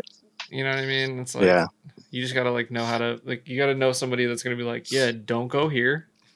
And if you do, pay attention, you know, like but like you're gonna be a target because you're not from there. Not from here, yeah. Yeah. Like, I feel that. We should all travel. Like drift group travel. That'd be cool. Yeah, I often like think about if I won the lottery, what I would do, and I think that's probably what I would do. Is I'd just like go all over the world and like drift in like different countries. Yeah, for sure. Like bring some people, like an entourage. Yeah, like if I was, I mean, like I don't know, LZ's got money like that, but he's got like a business to run and stuff. Like he can't just like fly out places. But like, man, like how cool would it be to just go to like some like small track and like the hills of some country, you know what I mean? And like just go drifting with like all the locals. Like it'd be so sick. Speaking of, have you ever heard of that play, the Airbnb called, I think it's Little Talladega? No. So it's an Airbnb, I want to say somewhere south, but it's got a track. In the middle is a house, and there's a shop and pool. It's pretty much for a bunch of people to stay. It's like $2,000 a night, but I mean the track's nothing crazy, right? But it's something you can, like, if we were all trailer there and have fun for a night, just do stupid shit. That sounds like the most epic bachelor party like event Yeah, ever. yeah. It's like $2,000 a night, and I mean it sleeps a bunch of people. So And it has a racetrack built around it. See, yeah, like, I'll link you later. How cool would it be I know to have like a house, and then like you could just have like be like, all right, I'm gonna wake up in the morning and like gonna have some breakfast, and I guess I'll go drifting, and then I'll start working. You know what I mean? Like, oh, that's like LZ's compound. You saw that, right? Yeah, man. I haven't seen it. Like, yeah. I don't really keep up with his videos and stuff, but for like sure, I've seen like pictures, and I'm just like, that's crazy. That's pretty dope. But yeah, I want to say there was a video of Nate Hamilton posted, and it was just like some V8 drift cars chonging around the house while people were at the pool. So wild. I know. I'll link you later. It's cool. Let's all meet there. Yeah, I'm down. Where is it? Is it how far away is it? I don't even know. I gotta look it up. Little Talladega. I'll look it up. Is it in Talladega? No, I don't think so. I don't think so. I don't know, man. Oh, we're almost at 3 hours. Look at that. Yeah, dude. Just goes by. You want to call it? You want to put a password at the end? Password? Yeah. Like, what's the password? Did you password at the end? Yeah. How about 2GS King? Sure. Yeah. All right, I keep forgetting to put passwords at the end, so let's do it. Yeah, dude, thanks for doing this. You're yeah, man. No, I know we like just rambled about nothing the whole time, but that's usually how they go. So, dude, thanks for having me. It's always a good time talking to you. Likewise, man. Yeah. I can't wait until we do it again in person. In person, yeah, man. Let's hang soon. I'll try and make my way out there soon. Yeah, just don't come out here with that nice ass car and be too scared to drive near it. I know. That's okay. We'll figure it out.